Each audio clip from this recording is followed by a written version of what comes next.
every detail, kind of, yeah.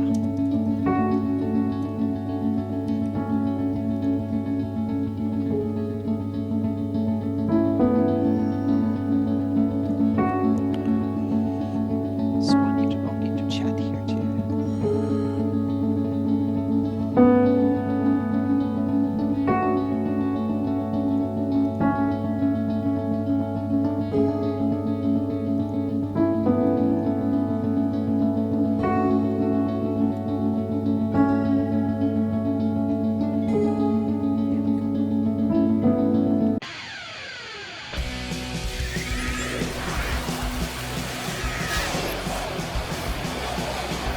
Yeah, speed this up.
Best of the Dragon Volume 3 giveaway tonight. Woohoo!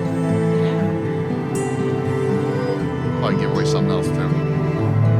Oh, you haven't given it away yet for the 6,000? No, because we just crossed 6,000 yesterday, so Yeah.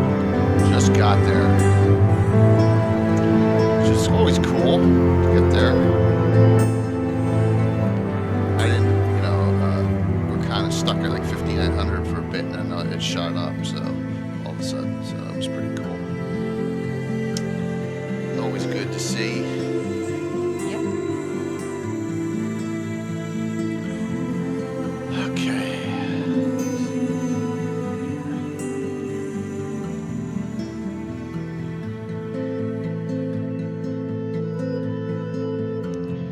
Early, which is always good.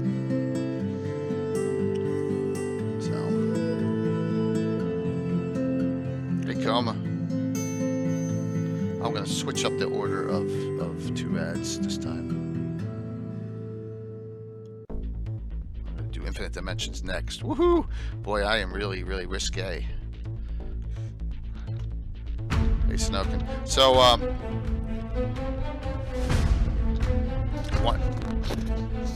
if you watched last night, I do railroading on one thing in particular, Anna. What is it?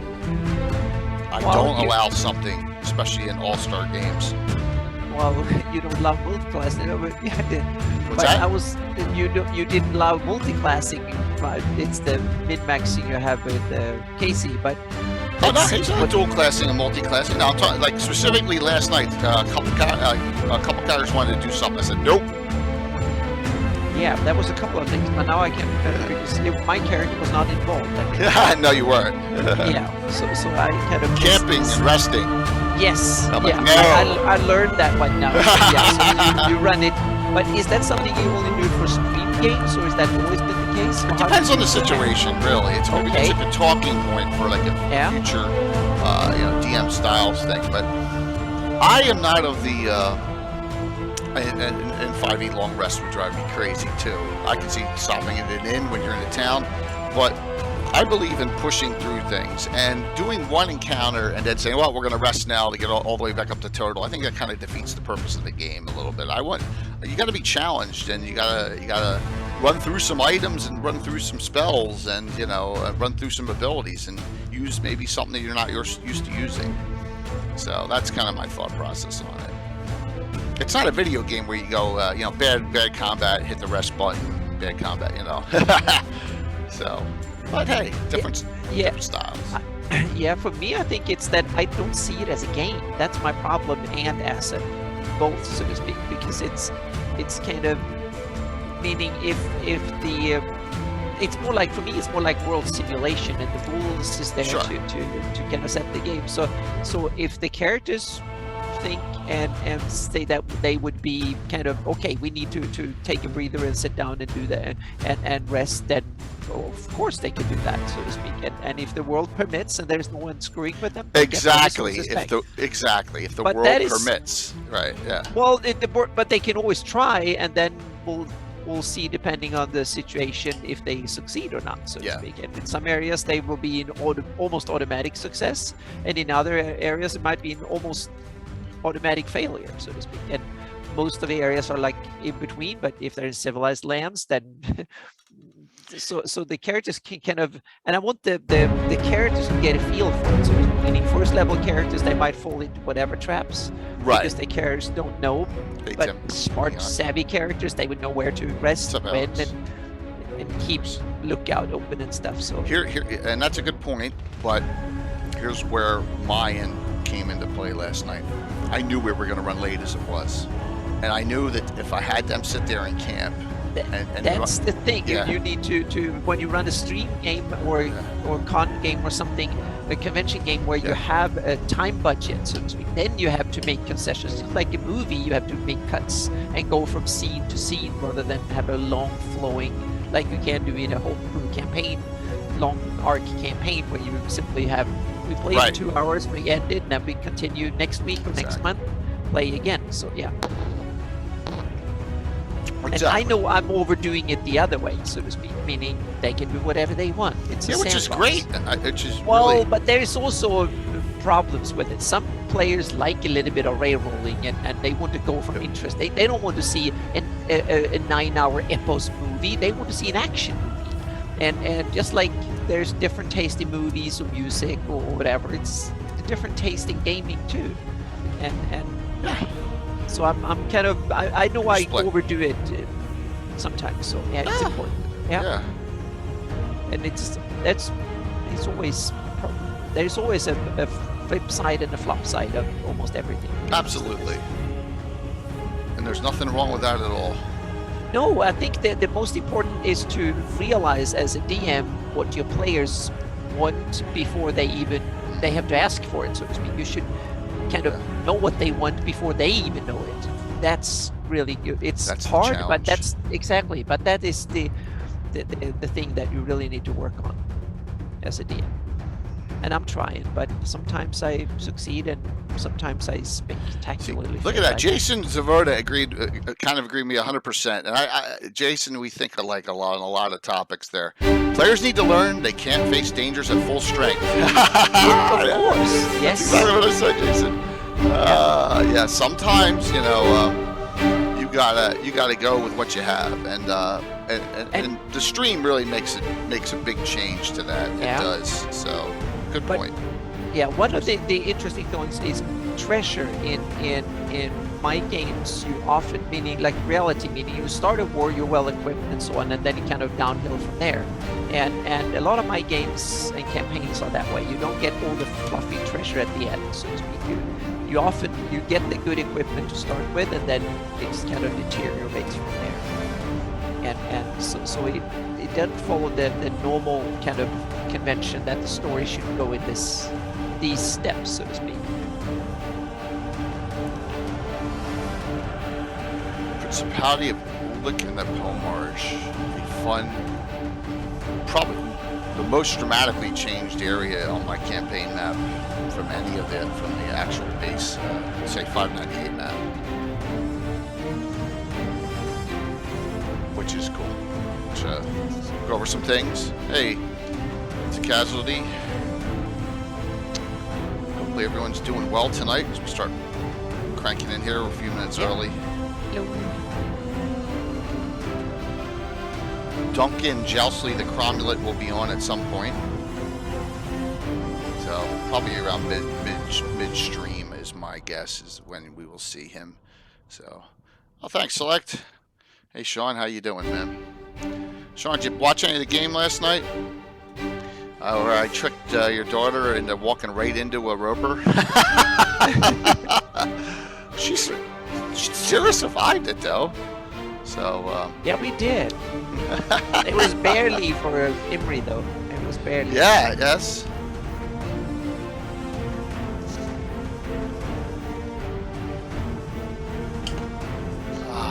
Okay.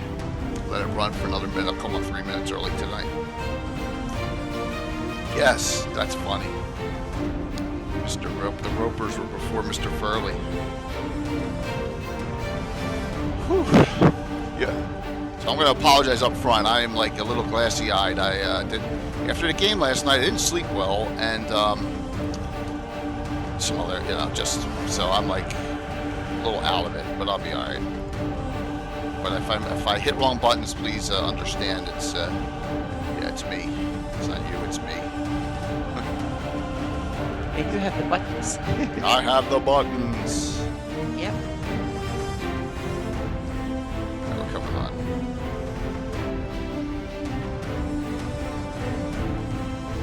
Cranking up here.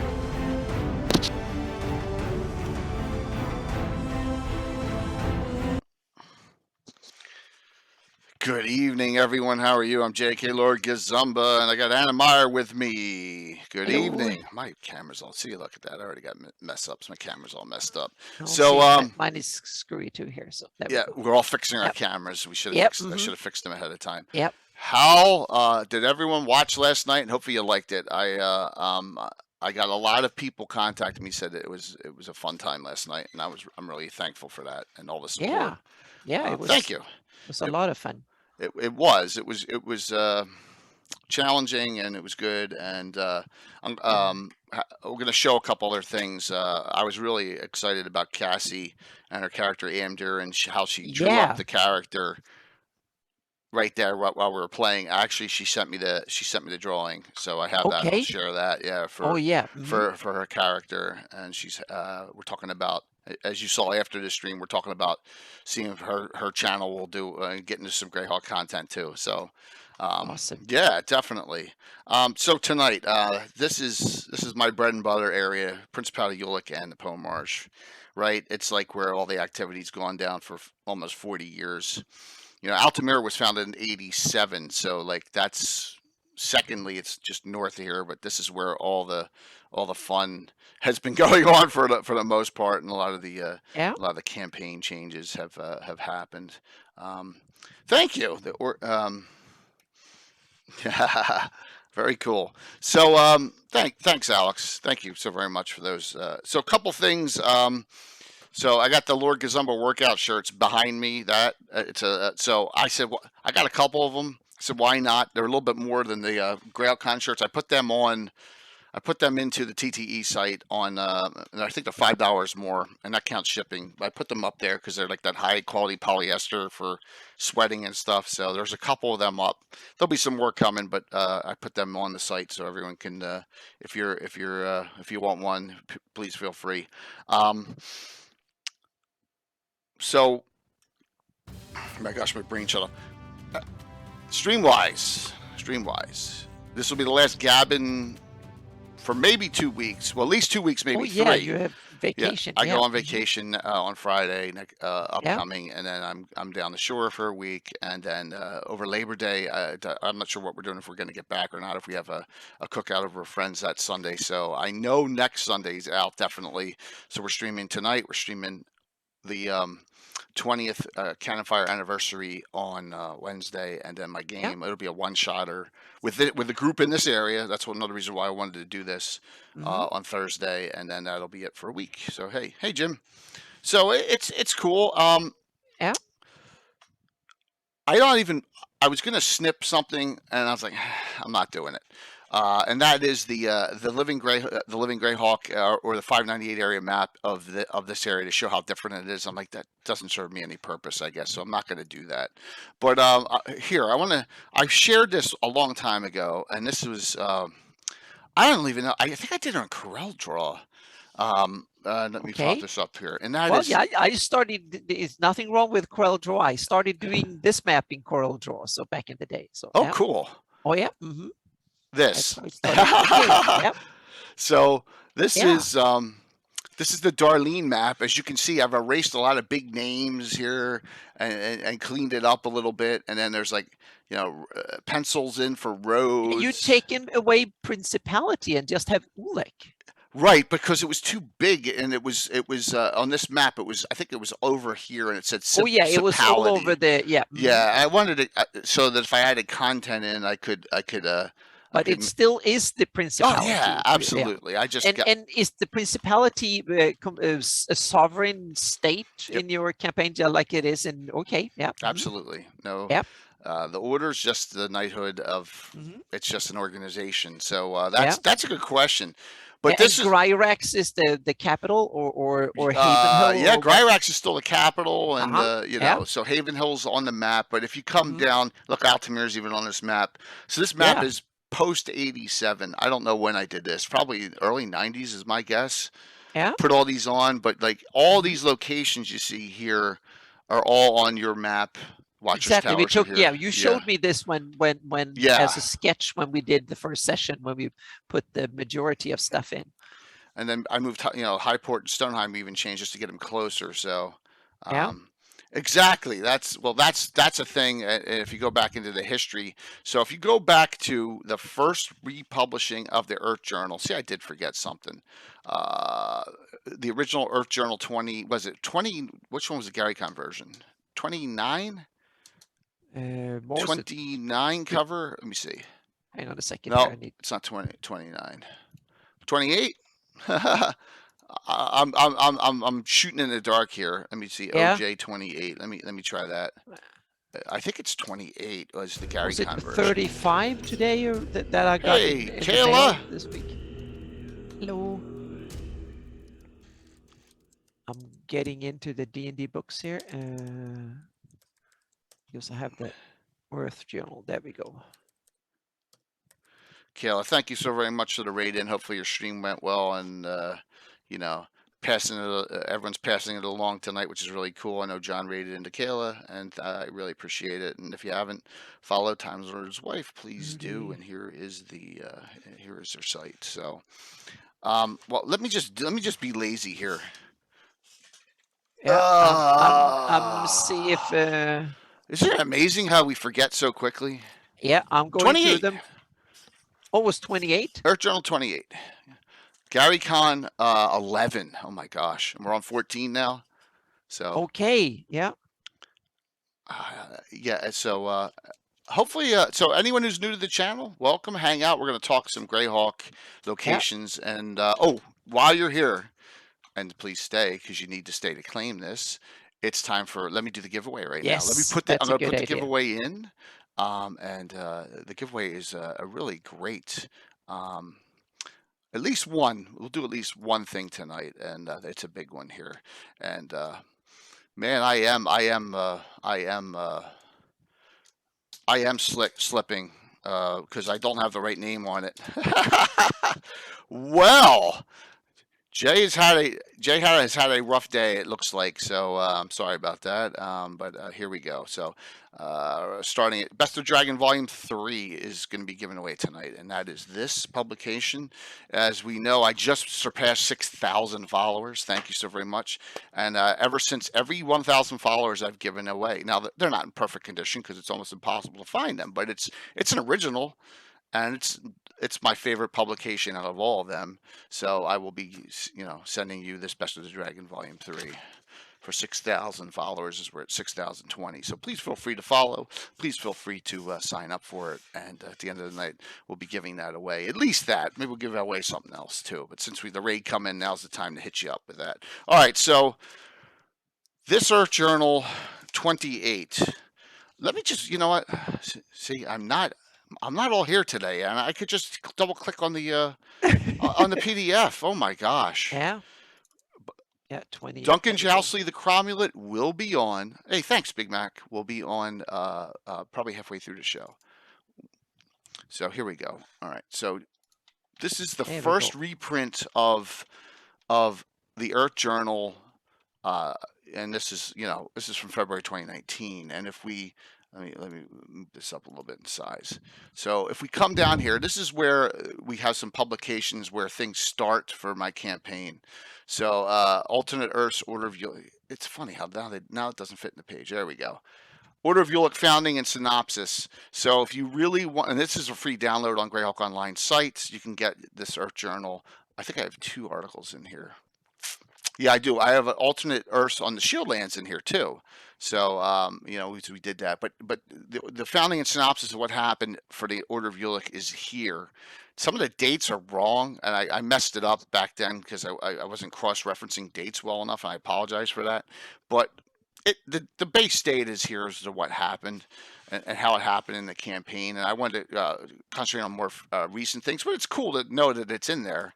And note that it's it's forever fanon now being in the Earth Journal, which is cool, and it talks about a lot of the events that have happened. The Sorrowful Wars, which I made up. Wow, it's bouncing around. Based on that Age of Great Sorrow commences name, it's in there.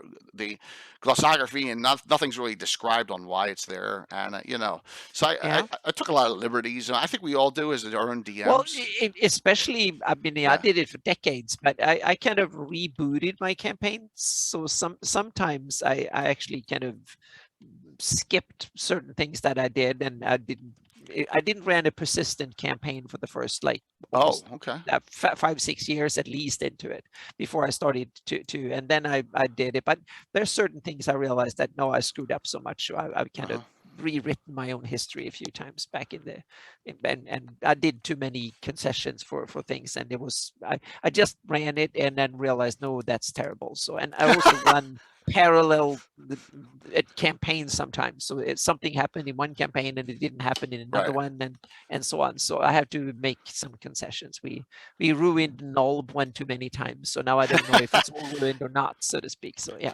and there's nothing wrong with thanks, Began, thank you so very much. So back to last night. 5 hype trains.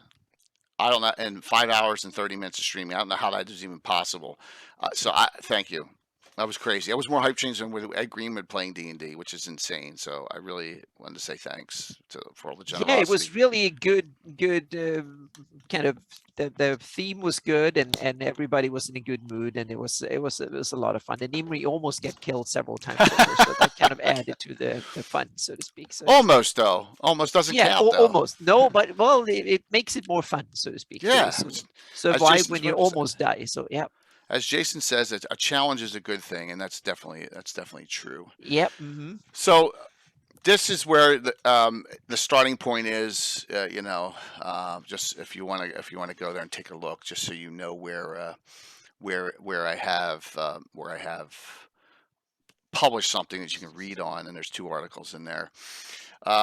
So this is.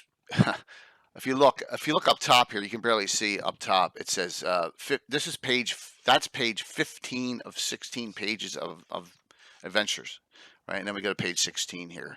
So I wanted to note some things. The first adventure I ever streamed is right here, 821.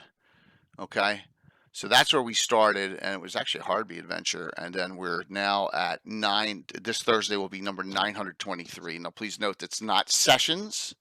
That's adventures. Sessions is about 2,900 to 3,000 is the estimate. So yeah, you have 2-3 sessions or 4 or maybe sometimes more per adventure. So yeah, absolutely. So is this where, look, now Josh has busted my stones already on in chat. Go ahead, Anna. Yeah, I was one question about that. Meaning, have your adventures been more streamlined now since you started streaming? Meaning, the number of sessions per adventure had gone down because you made it from long TV series more into movie format in order to stream it. Well, I'll give you an example of no in one case, and that is recent, within the last year. Right here, number 894. Again, N1 against the cult of the reptile god. However many, was it 5-6 sessions we did that? Yeah, you kept that up for a bit. Yep. Yeah. And then look, Crossbows and Crossbones by Sean Reynolds. He didn't give it to me. So there you go. Oh yeah, exactly. He didn't give it to you. So he didn't run it. So yeah. Yeah. Say, Mike, good to see you, and thanks for playing last night and enjoying. Yep. Having was fun. Awesome. 905, the joust competition of Altamira. So I just wanted to note that that's where in the campaign only from Adventure 821 forward is streamed, and there's some big ones right before. And I've talked about this multiple times. And that is, if you look up here, and I talked about it last week, all the expeditions to the ruins of Greyhawk occurred right before we started streaming, which is probably 3 or 4 months before, maybe up to 6 months in this area up here. So we talked about that last week in Greyhawk. So we've had a lot of momentous adventures, but I wanted to show this because we're going to refer to this a couple times as I do some picks and stuff and talk about what's going on in the Pomarj and the Principality of Ulek. So, well, thank you. Thanks, Michael. Yeah, it's crazy how it's gotten there. 6,000. It's about 2008. Let's see, we're over 3 years now. It's about Hey, we're almost averaging 2,000 a year. That's not bad. So that's over 100 a month. So thank you so very much, everyone. Okay, back to reality here, as one would say. Let me do this. Do this. Okay, so from this map here, Anna took the basis for the campaign in this area and did the following. It should be right behind here. Of course not. Yeah. So this is one of those nights. Let me order view. There it is. Okay. Learning. Oh, geez. Yes, zoomable maps are awesome. Awesome. Okay. Oh wow, doesn't this look? This looks a lot better than that Corel draw. Yeah. You kind of Yes. improved it a bit. Yeah. Mitch, that is a good question. How big will Adventure 1000 be? Yeah. And we're going to talk about 900 because 900 was kind of big because we did a two-parter, a multi-parter that will make it turn into the next event module I write with Carlos Lacing, which was number 900. So that's a great question, Mitch. Hopefully it'll be big, but I think we're going to average at most 30 a year. So we're looking at 2.5 to 3 years away for that. But that's a good question. Anna, question for Anna. What program did you use for the zoomable map, Anna? This is just a JPEG. So is this? Well, yeah, but to create it, the terrain in the background is creating using a program called Bryce 3D that it kind of fell out of favor. You can still get it, but it's not mainstream used anymore, I think. And so I started back in the late 90s, in 97, 98. That's when I started working on it. And then it's a lot of Photoshop and then Illustrator to put together all the symbols and borders and all that heraldry and stuff on top. So it's basically, the terrain is kind of pseudo 3D. So it's kind of fake 3D top-down terrain generated in Bryce and then touched up in Photoshop. So it's 20-year-old technology, or over almost 30-year-old technology now, but I'm working on a whole new set of maps using cutting-edge technology that is way cooler than this, but it's still good. It's still good map. So that was the elevator pitch. It works wonders for what I need to use it for. Oh, thank you for the follow. It works great wonders, and I can link to you had the online map already, so yeah. Good. It is a huge, I'm spoiled, as Anna, I've always said, thank you, Anna. Every couple months we put updates on. Well, I have half a dozen patrons that have been patrons for a long time that I keep private versions of the map for, so to speak. That's cool. So yeah, I'm going to introduce a $10 tier for and maybe have an even $25 tier, and then for people that want to have persistent changes to their maps. So I'm tweaking how much time I'll devote to it or something. So I have a limited number of patrons to do that for something. So I have to calculate my time to work on it and stuff. So, but you should publish your map on EasyZoom or some service, and then update it every now and then when you feel like you changed enough or we changed enough for it. So BTR 543 just said, if your zoom is close enough, you will see 500 Knolls and Flynns and 3 warbands going across the Jewel River here.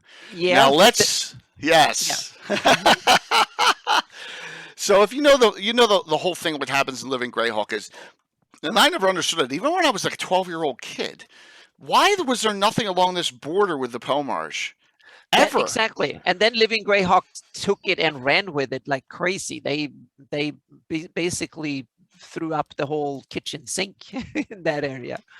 Yeah, but they put them all the way back in the mountains and all, and Oh yeah, they simply, and- but they wanted the evil invasion to be in yep. more place than one, because it's a fun campaign theme when you have evil, and I can't blame them because I did the same in my Shieldlands campaign. I chose the borderlands of IUs for a reason, because there's always evil you could throw at the party as soon as you want to spice up the action, so to speak. But it's a good point. And when I was a kid and it talks about it, hey, I was like, this is a perfect place to defend. Why isn't this border defended? And that's, Yeah. and even when I was a kid, like the main castle is Wales Castle down here. Now, why? I know Welsh means basically the strangers, right? That's what it Yeah, means, kind of. Yeah. kind of. So I was like, and plus I had a fixation with everything Welsh, back in the day. So Yeah. that's the name of the main castle there, and that's the one that we were you fill as much of a piece of graph paper as you can for Hmm. these, but then the monastery in France is the one that I think would look like that, where it Oh, is on Saint the Michel. yes, yeah, Saint and Michel. we have the Yeah. castles one. I think Yep. that would be it. So maybe one And day I'll have an artist render yeah. it Hmm. in honor of that.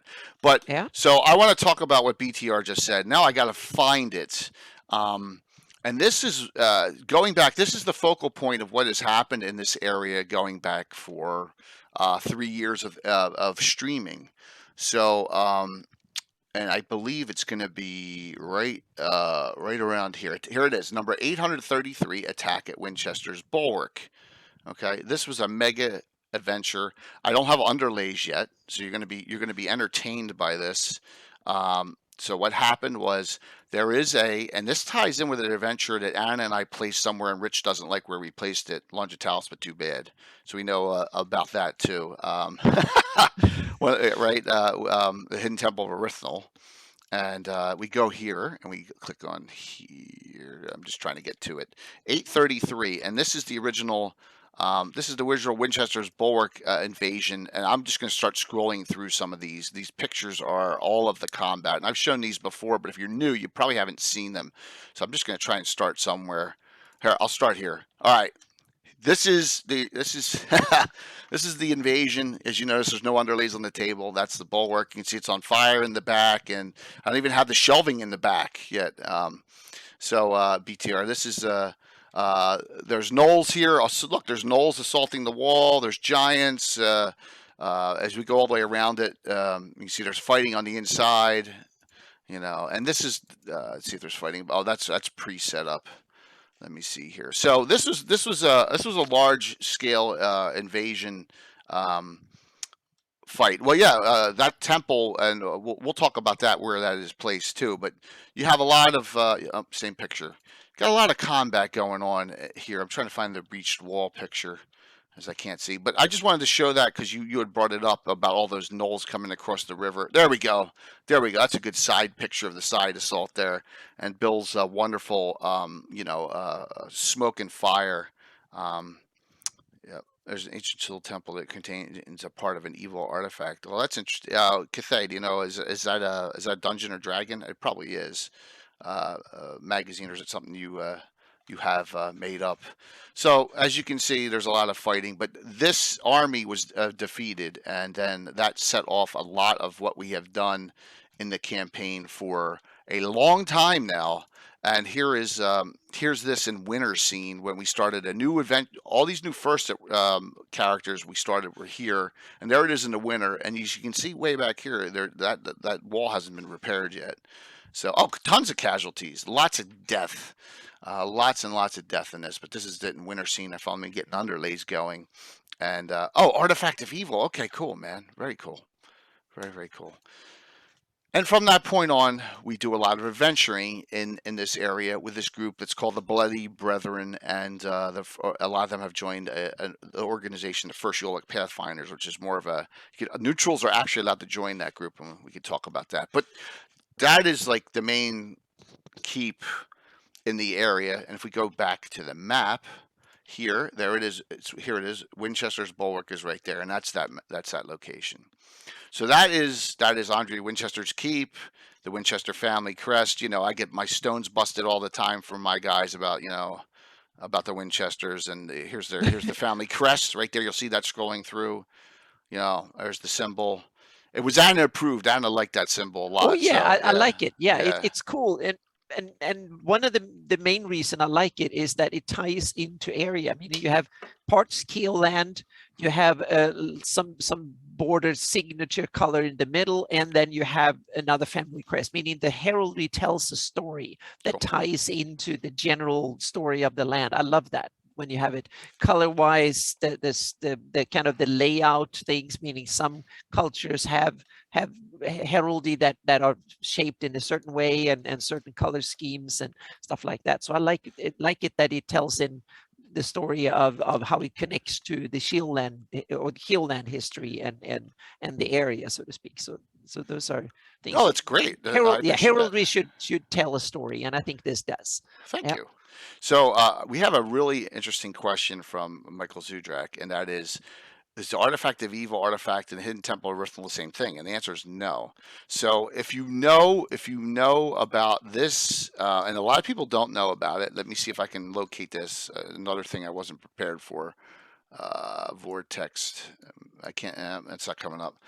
Vortex 9. If anyone knows Vortex magazines, let me just take in Vortex, see if it comes up. There it is. Oh, it's Vortex 8. My bad. No reason. No. There it is. Okay. So this is a magazine that only had 9 issues, and this is issue 8 from 1993. And here it is. It has in it is the Hidden Temple of Erythnol by David Wonder. So, I got my first PDF copy of this. Yeah, Michael, I got my first PDF copy of this from Alan Grohe, and then I think I got it here somewhere in this pile. It's probably somewhere. Nope. I didn't want to do anything with it until I said I own this myself, and I got the magazine. But I have a copy. I have the magazine. So yeah. Thanks. So this is a second edition adventure. So there's the baddies have weapon specialization, and Anna, in her wisdom, and I talked, and what had happened was this temple was pumping out the Erythnol followers, and it was an Erythnol army that came across here, and the Erythnol army attacked and was just trying to destroy as much as it could. Now it's way up here, but it came through the sus. But there it is, as you can see. Mm-hmm. That's the placement. Yeah, and it's kind of cool because it ties into there's this temple, Soul Temple, that is from the Artifact of Evil, the Gorda book. And it's kind of, and the sus forest is this kind of interesting area where you can put all sorts of outlaw, illegal, evil activities, because there is no one rules it, so to speak. So if you have some idea to upset society or change the world, whatever, you can start in the sus forest, because at least you can start out small there, and no one will bother you, so to speak. More than pesky neighbors, but there is no law to stop you formally, so things are disorganized to you. And yeah. And another thing, the Winchesters are like 37 years old in my campaign, and they're 20 years older than the supernatural guys, which last name's Winchester. It's just a coincidence. I'm just telling you. Oh, you need me after the guy? No. So, all right. So, saying that Charles Emerson Winchester, that you get it. That's where it comes from. It comes from MASH. Yeah, and I think the cool thing about this is that if you look at Anna's map as opposed to Darlene's, there's a lot more forest. Kind of stretches down around, and there's more water here. Oh yeah, and yeah. The main reason for that is that if you take the classic fantasy style, then I include Darlene's in that, meaning it's digital maps in a way, which is weird because they're terrain on and off. It's either forest or it's not forest, and in reality, forests go from open land, no trees, to very dense trees. There is in reality, there is a huge span between what is open grassland, no trees whatsoever, and then there's a few bushes and a few small trees and copse of trees, and then you get, so my maps are way more gradual that way. I like it. Yeah, so because it tries to simulate some sort of reality more than just being symbols of things. But it leads to more movement of troops capability. So if you take this, they can swing through here, come through, and almost get to Strandkeep Castle, which I just used a couple weeks ago. Can, Yeah, or come through here, right? And there's Orog's Mound, and I've done multiple adventures there. That's a ruined fort that Anna was kind of to put on the map. And this battle set goes back to 1980. That actually is the oldest site of everything on the map for me.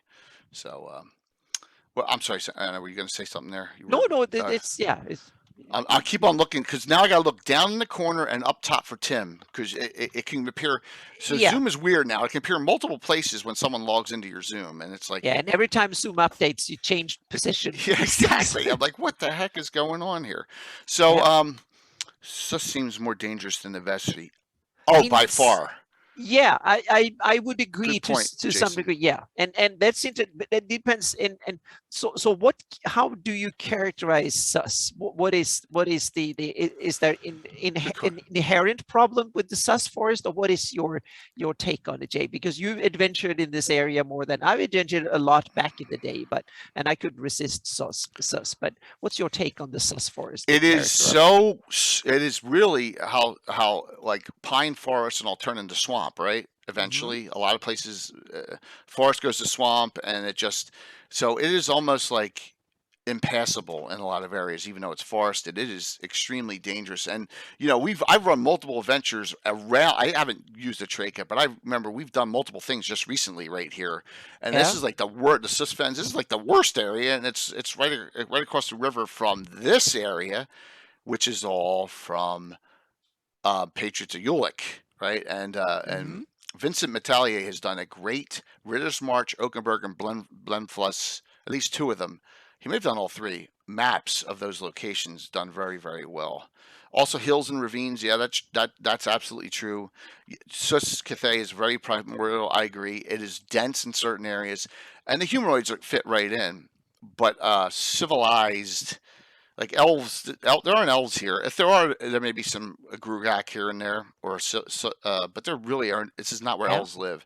Now, when you come up here, as you can see, the darkness you put in here is kind of gone in the Welkwood and up yeah. into the Gnarly. It's not anywhere And near as yeah, dreadful. and that's kind of my campaign ideas spilling over into the public version of the map too. I have it that the Vesvi and all the way from the Sus up to Vesvi is kind of connected when it comes to its character, and I have it that that is a realm that is connected to the Feywild, Okay. and it Vesvi and down through Selene is connected to the brighter side of the Feywild, so to speak, the good side, the only wild side, and not the dark side. But Sus is the dark Fey area, and so it's kind of has interplanar capabilities. The Sus for it exists on more than the prime material plane, so you can get lost in there, and it's real nasty because there are things in there that doesn't fully belong in our world, so to speak, and that's why the elves started to maintain Selene as a bastion against the Dark Fae. So it was kind of the ancient roots going back, and they defend it in one end, and then the humanoids cash in on it on the other end, so to speak, because there is interesting resources and stuff to be had in the Sus, and that's one of the reasons that the Wild Coast is so wild, because they also have interesting things in the sus, so to speak. But it's gotten a little bit under control, so to speak, and it's also refuge for all sorts of riffraffs, whatever that can't find a homes anywhere else, and they tend to go there. So, and so I kind of just took ideas like that and ran with it. Yeah, and that's what you got to do in your campaign.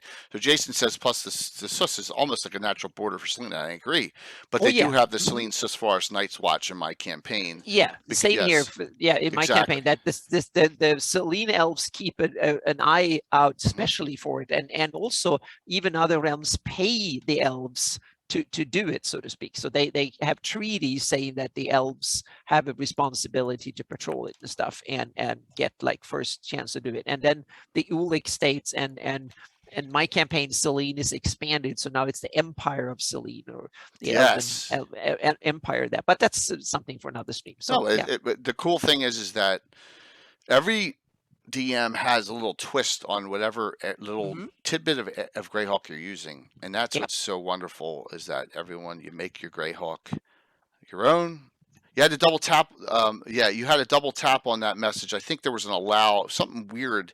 BTR. I had to allow something, which is crazy. It was weird. So I didn't see anything wrong with that. So the SUS is, you have the Hidden Temple of Erythnol, and you have locations. Now Thunderstrike appears, I believe, starts appearing in Patriots of Ulek. That's the first. So I left it there. Mm-hmm. And you have so Lord Koppel here, yeah, named after Nightline's Ted Koppel. You got it. He's a dwarven ally of the Order of Ulek, one of the few. And if you know my, oh, here comes someone. If you know my campaign, the Prince of Ulek and the Order of Ulek did not get along at all. Up, you're upside down, man. There you go. Look who it is, everyone. It's Duncan Jousley, the Cromulent himself. Welcome. Indeed, Lord Gazumba, it is I. More announcements to come, I hope. Yep. Indeed, I believe I have put in the good work and getting the word out. Awesome. Many opportunities to come during the Altamira Grand Melee main event. So we will play it in a couple minutes, the ad again, and then I'm going to link after the show. I'm going to link a PDF of a trifold brochure. I'll show that after the ad, and the application form, which I kind of teased, and then link the ad again because it's on YouTube already. So we popped it up there. Isn't that wonderful? Yeah. So Excellent. and I want to say this. None of this was my idea. It was all the ever mysterious Tim's idea on this, which is fantastic. So yeah. Yes. Awesome. Absolutely. So as we scroll back around here and talk about the main area, let me just talk about the keeps here. Yeah, I do have it. The White Tower is Herbie the White, and he is the oldest figure we have. He's from the original Fighting Man Grenadier set. And we call him Herbie the Dipped because it looks like the figure was dipped in white enamel paint, right? And so, that figure is 42 years old. We don't have, this is one of the towers we don't have an actual representation of, so we use other towers for it. But we've had multiple adventures there. And I showed you Winchester's Bulwark, and then you have Warmonger's Tower. And this is good because Tim's character, Finder, is well known for finding traps and setting them off. If you know the character, and saving people from getting hurt by them. Yeah. Yes, exactly. And we'll show a couple pictures of that. But here is Warmonger's Tower. This is a build of Master Crafter. So Alan wanted his character Garth Warmonger, the half orc fight. He's a half orc fighter cleric. He runs the Order of Ulek in the Principality of Pomarj area, so he's like an officer. There you go, half orc. Good alignment. He wanted the tallest thing we have anywhere, so that was the specification. And he wanted it to look kind of like Sauron's Tower a little bit. Right, so there you go. So that's Warmonger's Tower, and we've done multiple adventures. Now that tree has been changed out to a better tree, even though it's a cool tree too. So, and here's another picture of the back of it. And that Garth has a pet wyvern that he rides. So there you go. So just to show, we do these locations. We do have actual terrain for it. So undercover tree. It's not a tree. It is a it is one of it's a life tree that we have. Oh my gosh, my brain just shut off. We have that half dryad, half elf there, who lives in it, and I may show a pic or two of that combat coming up. So there you go. We have maps, and we try to have terrain that corresponds into that. So Tim, you don't have that many characters in this area, but you do have Finder in this area, and the pick is up. The first Ulek Pathfinders are a special organization that Bill talked to me about creating, and what the Pathfinders are is a sub-organization of the Order of Ulek. Now, his idea was we don't have an organization for neutral characters. Evil's never, but you have to be of good alignment to get into the Order of Ulek, and we wanted a place for the Fritzes of the world. There's neutral characters that are, just problems, bandits, all that sort of thing. So, and Finder is a member of that organization, the First Ulek Pathfinders, which is kind of cool. And this is what we came up with. Bill gave me the specs, and I did all myself. As you can see, I used the glow technique on the tree and the sword. So, and he went with the color scheme. He told me what color scheme he wanted, and so there you go. That's the First Ulek Pathfinders Herald. They don't qualify for the Order of Ulek, but that's a little bit uppity for them. But you need people to get a little dirty sometimes, and there you go. Absolutely, and those characters are in the 6th level range now, and we're playing them on Thursday night. A lot of those characters, but that doesn't mean you can't be in the Order. You can be an Order of Ulek member and be part of the Pathfinders, but you can't go the other way around. Just to talk about that. So, Tim, your character is a Scout class, which is one of your first created classes. Yeah. How does the Scout differ from the Commando that Anna plays in your Barbarian campaign? The Scout is more of a kind of a blending of the Thief and Ranger as far as tracking and sneaking about and things like that. So primarily, they shouldn't. A Scout has failed if they've gotten in a fight. Yes. And the Commando is a fighter subclass, and the only reason they're good at sneaking, hiding, and climbing and stuff is because they want to get up close to fight somebody suddenly, quickly, by surprise, kill, and then depart as fast as possible and get away quickly.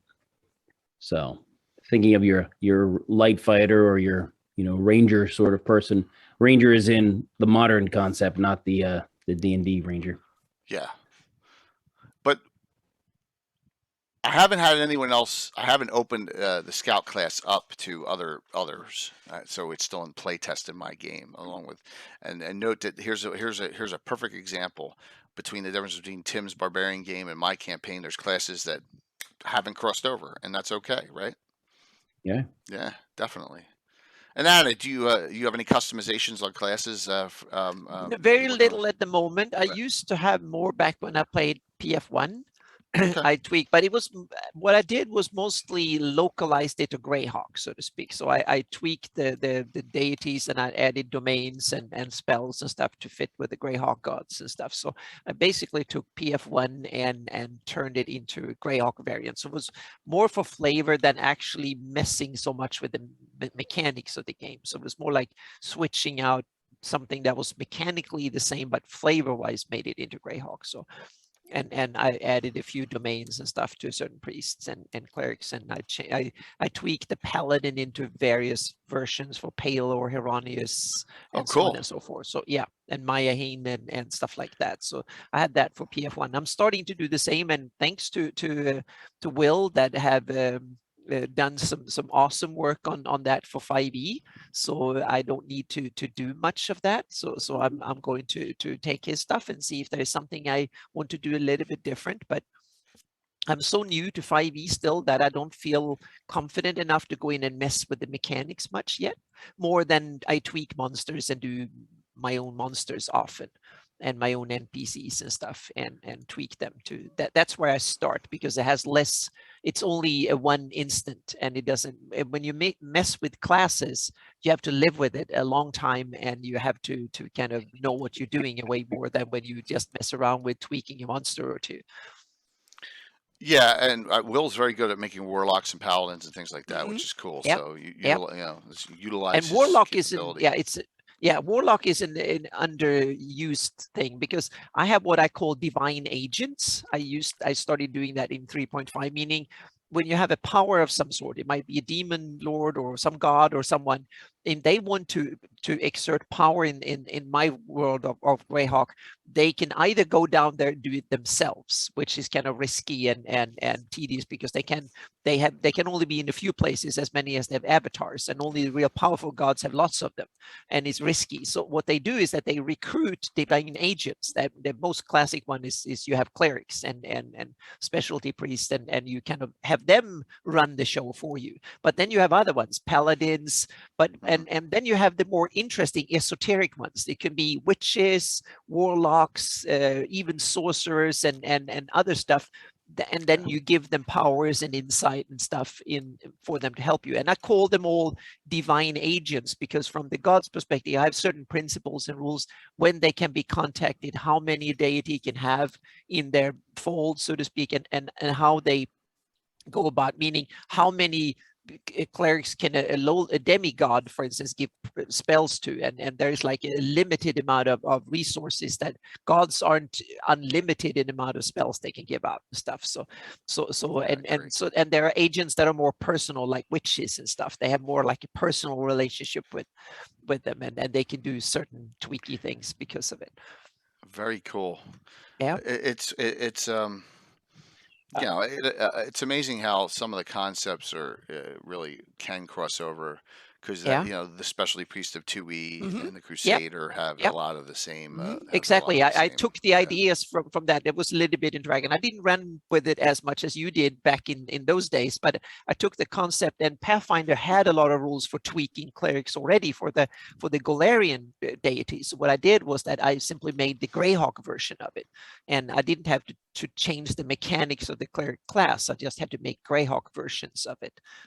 And for the same for the paladin. But then you had the witches and the warlocks, but they were mainly NPCs rather than player class. I had a few characters that were witches and stuff, but only a couple.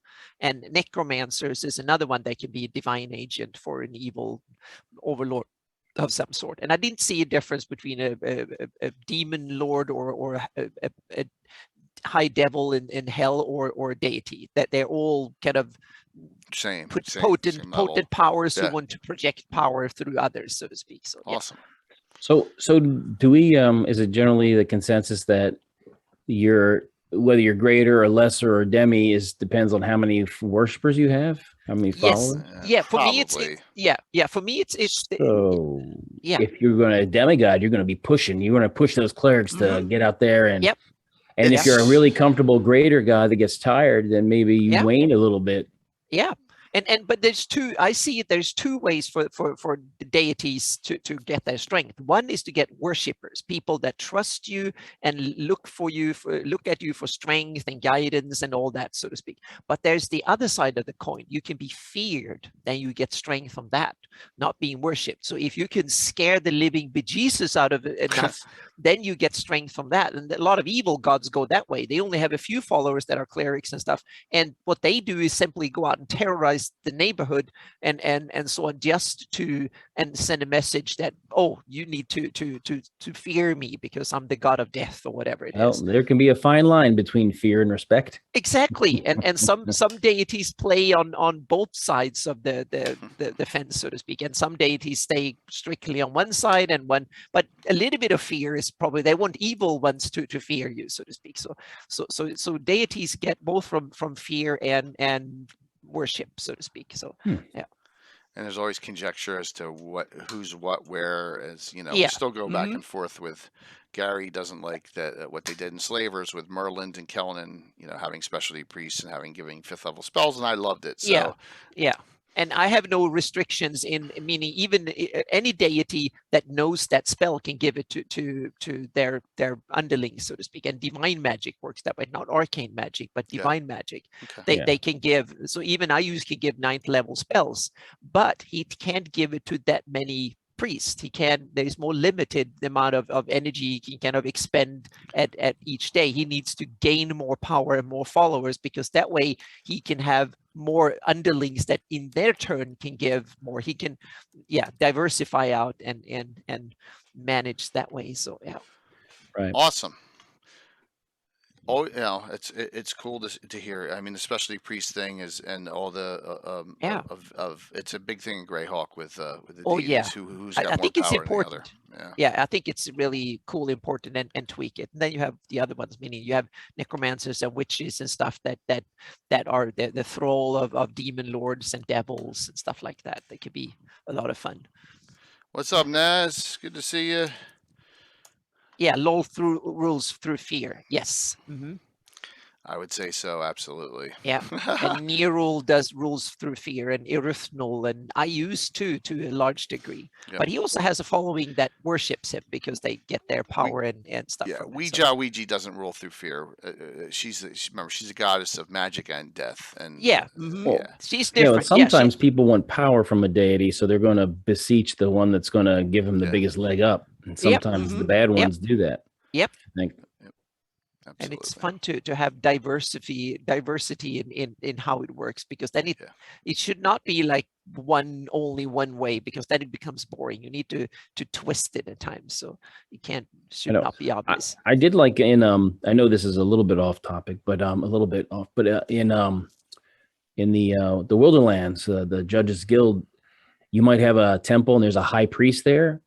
They're not necessarily clerics. A lot of the temples, the high priest is a fighter or somebody else who has the charisma and the knowledge to organize the temple, organize the people, get do all the stuff that leaders would do. Yeah. But they're not blessed with the miraculous spell casting. And so, that deity has clerics that go around, but they're more like out there traveling, adventuring. They're not running a temple or running and I like that kind of notion, because that sets you up for a lot of conflict, with that big, the high priest who's in charge of everything. He can't do any of those miracles. Yeah. And then the eccentric wandering priest comes in, and is he going to agree with the high priest or not? It is a lot of opportunity for plot devices and interesting things. That's all. I was just and I can also say that, meaning chaotic religions might have no order whatsoever. Then they hire and they people go up and down and come in and out, and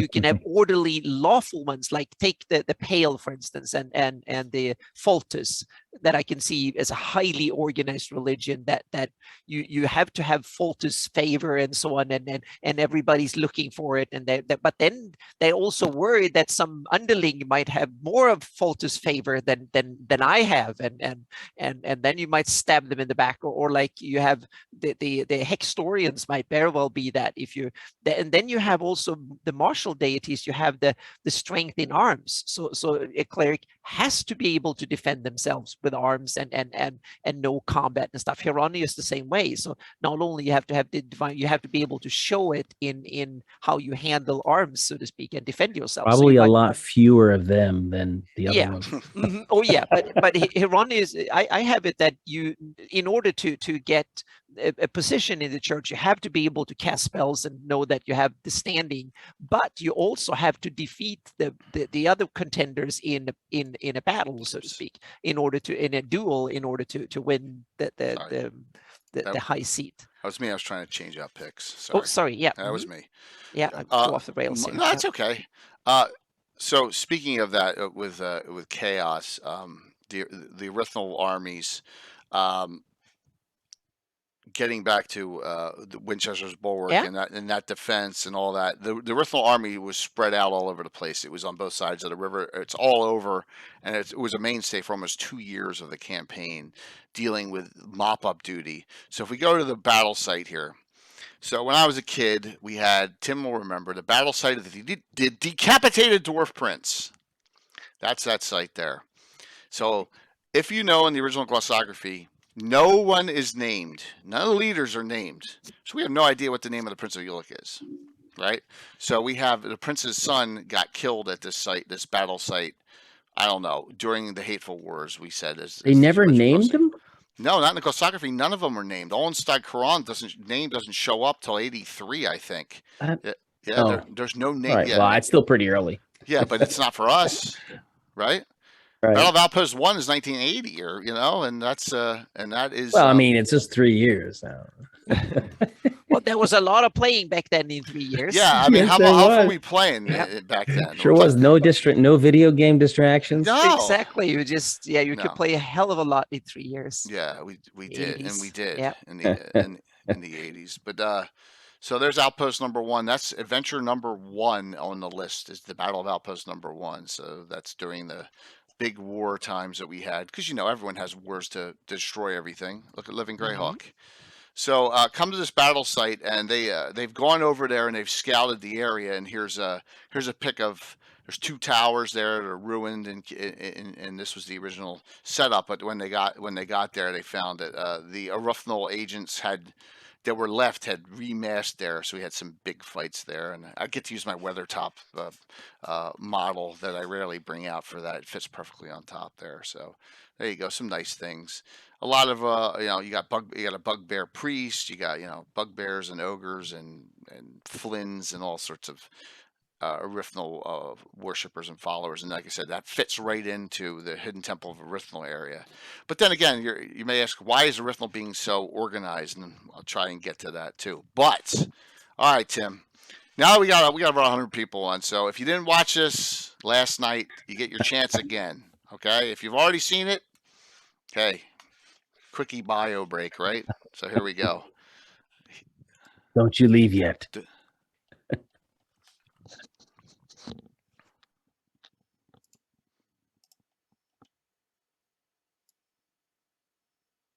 Semi-pro.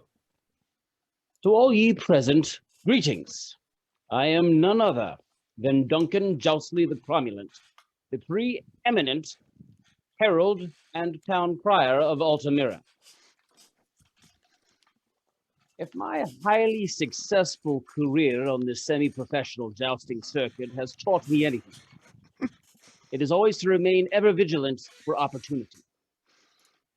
And it is this sort of opportunity that I am offering you.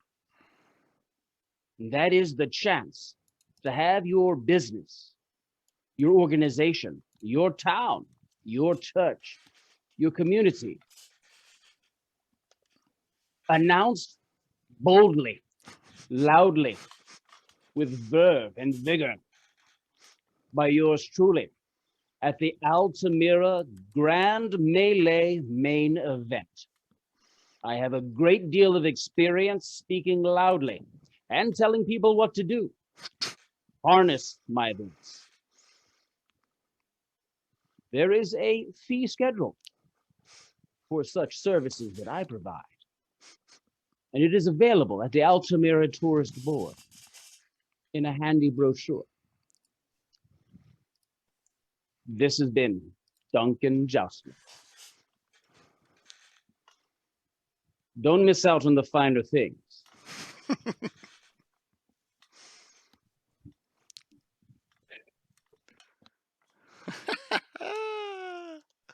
Awesome. Yes. Okay, so you may be like, what is that all about? Now, if you watch the Grand Joust of Altamira, and you know that Duncan Joustley was there, and he did ads for almost every establishment we had written up in Altamira. So Tim came to me with the idea, let's see if the audience and the viewers in the community want to advertise themselves during this. Okay? Yes. Yes. Indeed. Yes. So Imagine. These will be going in Cannon Fire and Greyhawk Online Discords after the show. And this is a 3-page brochure. Altamira's, I'm on the wrong page. Whoop, let me go to this so you can see what this is. There we go. There you go. It's made to print front and back, and then you can trifold it, and it's actually a real brochure. Yes. Yeah. So, yes. That Yes. is awesome. Yes. And it opens up. Yes. Yep. Oh, that is awesome. Tourist board members, and make a declaration. Yes.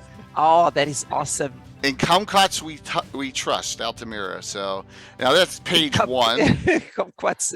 What is, you have to tell the story how you came up with a kumquat or Okay, so it's I think we like saying that as a kid because we thought it was funny Okay, and music, yeah. you know, when you're young, Kumquats. toilet humor. Well, it first started when you and I were doing the Highport adventures. yeah. It was this one dude, Hoops, and I would try to get information from him, and he would just have kumquat. Yeah, and That's all he would try to sell me, a kumquat. That's all, and so it kept going on and on. And then when we showed up at this place with like nothing around but this road, there was Hoops, who was had a kumquat cart, and he had a little orchard of kumquat. And that's where they came from. Is where Altamira is. Cool. Yes. So, and then it became the symbol of Altamira. Yes. And then Brian awesome. Blumquats, I said, I'd love to put the kumquat in there. He's like, you want to do what? And he goes, oh, that's awesome. So that's how. Yes. So here is page 2 of the inside or whatever of the sponsorship and all. So the idea behind this. And this, and like I said, I'm gonna pop these in. They're not that large. I'm gonna pop them into all the discords, and then here is in a JPEG. Here is the advertisement format. If you want to have your name or something in your campaign from Greyhawk, reasonable, right? Mentioned that you play.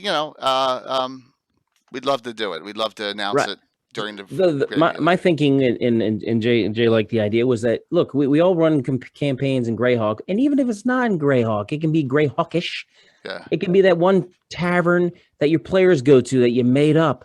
But who says the tavern owner doesn't go ahead and pay for a small announcement at the Grand Melee? And when I say pay, it's all fantasy. Sorry, so no one's sending money. Okay, it's not real businesses; it's your fake ones, and so it'll be like. Your little campaign's tavern was mentioned in the grand tourney, and it was awesome. A way to kind of blend in a lot of things. Say you're proud of the adventure organization they have. Well, maybe they send in an advert because they want some more business in different areas. So it was think church, think organizations, think if you have a snooty lord that wants to sponsor something. So email in that format. 1, 2, 3, 4, 5. And send that to Duncan Joustley. So Troy sent in a full brochure ad. So we can do, Troy, what you sent in. He can do an announcement off of what you did. You're fine. I will get it to him. But it was bleeding over to page 2. So Troy already said something. Yeah. He already. Well, that would have to be one of those real major ones. They have to fork over a lot of money for that. Yeah, a lot of gold pieces. Yes, a lot of money. Pieces. So I'm trying to see if I have the older one here. I know he won't want me to show it, but I can't. I think I overrid it. So Troy has one. When's the due date there, Tim? Bye. I would like to have it, at least 2 weeks before the tournament. Yes. 2 weeks before the tournament would be good, just because we want to get it organized and stuff. And Tim has everything on note cards from the joust and all, and some of them may be showing up, like Mother's Delight's pastry shop and Melita's Tea and Herbs and all them. You may see them. So that was the idea behind everything, and hopefully the community can get behind, have some fun with it. That's all. Yeah. So that sponsorship is like a big person, how Bud Light, whatever, does some big event and their name is everywhere.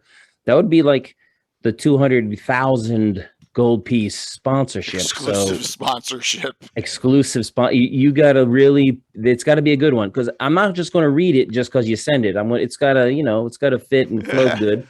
So if you want to be the exclusive sponsor, it's got to be good. I'd say so.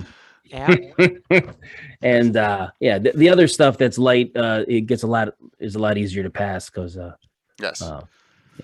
So there you go, and I think it's brilliantly done. It's brilliant for something how you can tie the community into it. And like I said, give me till when the show ends. I will pop it right into Discords, both of them, and anywhere else anyone wants them. It's not the joust this time, Wiley. It's the Grand Melee arena. The Grand Melee. Yeah. Hey, this one here, the Make a Declaration. This one is the bread and butter, because this one's a simple. This is just like, hey, after the show, and your clothes are all muddy, stop into Dazzling Dozen. But that's one of those easy ones. But these declarations could be, Winifred, will you marry me? Whoever. So these are the ones that can be really, really fun, easy to do, involves the whole community, and gets a laugh. And I can't write it all myself. I think everyone knows that I just am not prolific enough to keep up with it. So help me out. There you Have go. some fun. Awesome. Yep. On the jumbo. My brooch came undone. Excuse me. I'm uncloaked. You didn't get nippleage, so we're fine, man. I wore a shirt. So thank you, Duncan Joustley. You can be in. You could be in. Are you a Soul, by the way? or an Iridian, or what are you? Because Longitalis will want to know. Oh yeah, he wants to know. Yeah, I guess he wants It's always. a very good question. I've decided though with this one, I'm actually going to make a character for Jay's campaign because he is going to get rich. So I want to make sure I can capitalize on all this fantasy gold coming in. There you go. Awesome. It'll be To be great. determined. Yes. So okay. Well, hang as Duncan, hang as the ever mysterious Tim for a bit here, if you can. I'm going to talk about a couple other things as we move on here. As well, we got some time, so just remember, my brain's all over the place today, everyone. I'm doing my best here. Yeah, yes, please. We don't want Nipplage gets you banned on Twitch, so there you go. That's why we are not. You got to be very, very careful. That's why I have tape, Yeah. Band-Aids on under my shirt in case my shirt breaks away.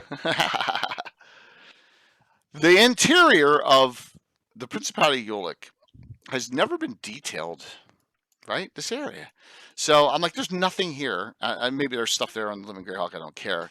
So we started putting some areas in this and some more trails, and Anna added a bunch of trails. And we made this junction blockhouse, which we have in an adventure. And as we come here, and I'm probably my brain incident. Is it before or after N1? I thought it was after. Oh gosh, I can't even. Here it is, number 880, Incident at Junction Blockhouse. Very cool adventure we had back then, and it's another one where Bill did up a custom piece for us, and it's kind of a crossroads defense adventure, but the Principality of Ulek has just let it kind of. I don't know what's the word? Rot. Decline. Yeah, because the prince is kind of in my campaign is kind of pulled back from this. You remember this one, Tim? There's Finder right there. Yeah. There's Finder and the Manticore charging him. Oh yeah. Yeah. So a nice one here. This is kind of almost like the same setup I used for Ed Greenwood's game. I remember how he slew that thing almost single-handedly. Yes. Awesome, Weirdo, that you got your shirt. That's great to hear. Very, very cool that you got it. I'm happy that that you got the shirts are almost all out. I have every shirt out but one that I don't have the address for. So this adventure continued onward, and then from this one, there's a mining area. And this one was one of those. It wasn't an advanced adventure. It was an expeditious retreat press game. And so I'm not Forged Run. I'm not against not using other people's content when it's good and fitting it in. So we had an adventure here, and it's an abandoned forge, Dwarven Forge. I listen to that, like Stefan Picorni and Anna added that in the map there too. And we had a really cool adventure there, and so this whole middle area, I'm trying to at least like put something there in Principality of Ulek. It needs. It's like the county. There's not much. There's not much. Well, there's lots of farmsteads around there. I guess it's mountain. Somebody's got to feed everybody. Yeah. So there's got to be farms and and it's good floodplain, so to livestock. speak. It's like flat. Yeah, so it looks like perfect, and it's also in the almost subtropical. So the climate is kind of perfect for agriculture down there. You have lots of water, and yeah, so it's probably one of the very most fertile areas of the Flanese. If it weren't for bad neighbors like sus forest and humanoids and whatnot. I had a period of time, when I was away at college or away in the army, where I had one of my, I don't know when it was, Jay. I remember it was Galad. I had him basically traveling farm to farm, just helping people out. Whether it was helping them plow because they're old and they don't have somebody young, or help organize something. So he just traveled around helping the common people for a good number of years. That's a good way to take a character if you're away on vacation, away on duty. You're in college. That's a good way to do things. Is to have your characters busy instead of sitting there making scrolls 24/7. Yeah, and Reginald, I said this at the tournament. I made it all the things Reginald did, and his were a little bit more money and organizational oriented, but same sort of thing. There's, that's why he never made it to be a knight officer. He was busy doing good deeds and good works. Yep. and he's dual class now, so he's stuck at 8th. Isn't it, Walt? It's glorious. So the Naz just said, "Where's Glipdil?" There's Glipdil, right there. So when were we at Glipdil last? Now Glipdil is, how do I say this without the shithole of the world, or it was. And back in the, I'm going to say early 90s, late 80s, early 90s, a adventuring group went in and saved Lord Mayor Ichabod, and there's a connection to the Underdark here, and it's not far from the low road, end of the low road as well, that David Leonard and Rich have done, which is just ironic. They got 1% of the mine revenue that would come out of here, each character, and I think there was like 8 characters, and they made like copper pieces each year at best, right? Because it was just a disaster. But then, does anyone remember the last adventure we did at Glipdil? Yes. Yes. Anna, do you remember? No, I can't remember which one that was. It was the fundraiser. The Oh. fundraiser with Eric Mona. The one yeah, before mhm. last. Yeah, exactly. The one with the tongue twisting. No, it was not that. It was the one in between. So here we go. So Oh, the one with the mayor stuff and yes, Yes. and that Venarium was the Yeah. visor to the mayor. Yeah, So, exactly. yes. Yes. Oh, that one was so cool. Yes, and oh, here it is. yes. Here, so downtown Glipdil's a lot nicer now. All of a sudden, it's been redone. Mhm. It's A lot of new money. A lot of new money, and it turns Yeah. out, and of course, I ripped this off from a Star Trek episode. They broke into level 23 of the mind, right? Just like Devil in the Dark.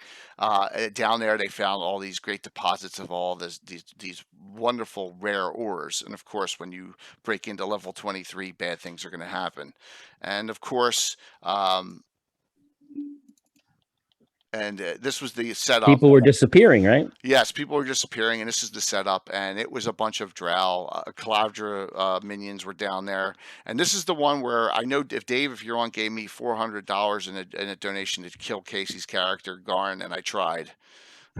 So this was the last time we were at Glipdil there, Naz. So yeah, and there's the setup for the final encounter. There's the portal that they were coming through. The Drow were coming through from this level. So that was a wall. It wasn't ice.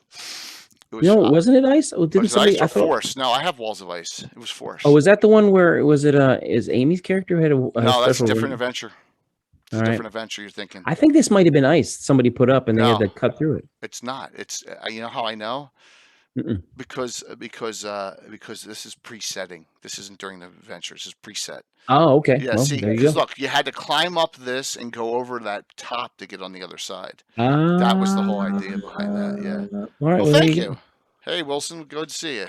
So that was the fundraiser adventure that we did. That we raised, $10,000 over 2 days. And that was the Underdark Uprising Adventure Series is where this one came. So it was based in Glipdil, and Eric Mona in all 3 games he's played have been unbelievable, right? And Eric Mona was great on Oh this one yeah, too. Eric was so good. Absolutely. He could be a sleazy. What do you call it when? Oh these, yeah, when he was talking about the dripping. Well, last yeah, and adventure, that was yeah, hysterical. one of these political the ones that are there to get make politicians do what they're bidding, so to speak, the lobbyists. So he was like a fantasy political lobbyist out there to serve his own interests in Rallysh's way. Yeah, absolutely, the perfect CN. Anna, you remember this? You were the one that figured out just bribe the guy to get in the door. Remember? Yes. Oh yeah, because Reginald was not. You see, that's the thing, Minnie. I've been in politics. I know you when to bribe or not, so to speak. So yeah. It was fun. It was fun playing Reginald. Absolutely not taking part in any sort of corruption behavior whatsoever. And he was like, "Well, if there's a fee to get in, where is the schedule of fees and costs to enter for tax purposes?" But so that was a fun time, and I just wanted to say, oh yeah, it was a great adventure. That was Jay, that was one of the best adventures I've played in. Yeah, it was so cool because it was fun, entertaining, quick, but it also had a lot of interesting twists and tied into me. It was a logical source of things. It was not just like mechanical fantasy stuff. It was kind of an interesting story with twist and stuff. And of course, there were so awesome players to play with. Meaning every adventure when you have Eric and Tim and others, he can't be better We than won't that. mention the Trapper. I was going to say it was fun yeah. except for one thing. I didn't touch it. I wasn't touching. Yes. I will say it was fun because we found out there was these little orbs, these pearlescent orbs, and they were eggs of phase spiders, right? Yes. Yeah, And my big, middle finger to the drow was to gather them all up and throw them through the portal into the drow wherever they came from, and then crash the and then crash, then break the portal. So it's like, good luck catching that. Hey man, I'll take compliments anywhere, and thank you so very much. And like I said, I really appreciate the compliments from last night too. That was awesome. I had such a fun time. That was another real good one. But we missed Eric Mona. Oh my gosh! Yeah. You always do. But this last night was.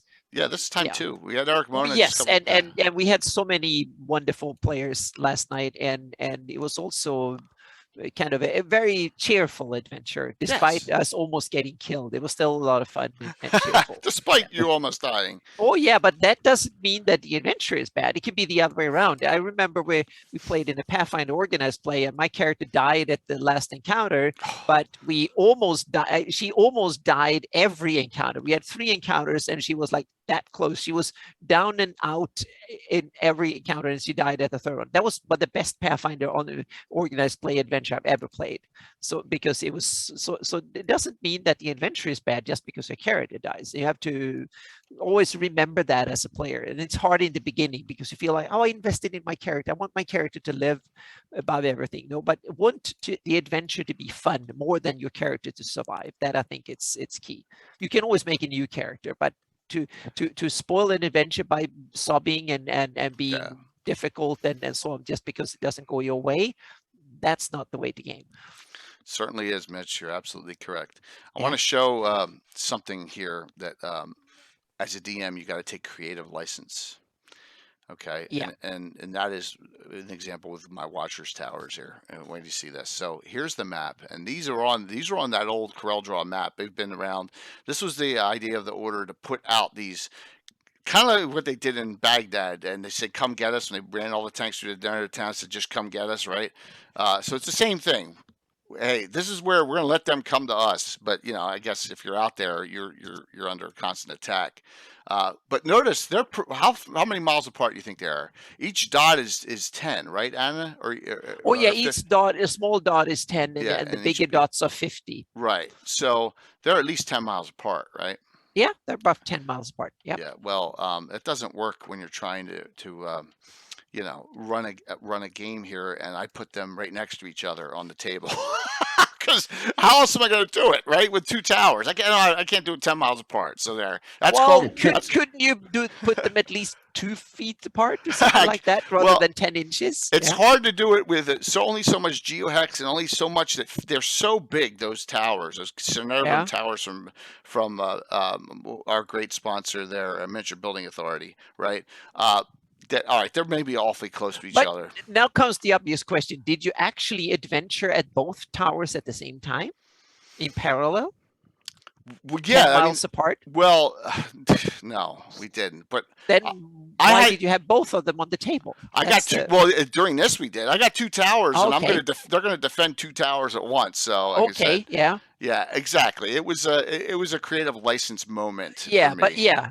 But the way I would have done it is that I would have a session at one tower, and then I would simply say, today we play maximum of like 12 hours or 24 hours, and then whatever happens there, stay there, so to speak. And then I will go next session at the other tower and play equal long. The problem is that if one of them getting bogged down into very difficult combat, that meaning that they've only played like 1 hour, and it's been 1 hour in game time, and it's been 25 rounds of difficult combat and stuff, and the other ones are just sitting there, nothing happening, then it gets difficult. So and in miniatures it would be even more difficult with full miniatures on the table, and that's one of the things. So it only matter if we're like big sticklers on the strategic view and want to and tackle the difficulties of, well, how do we support this, defeat the enemy here, and then support the other tower in time.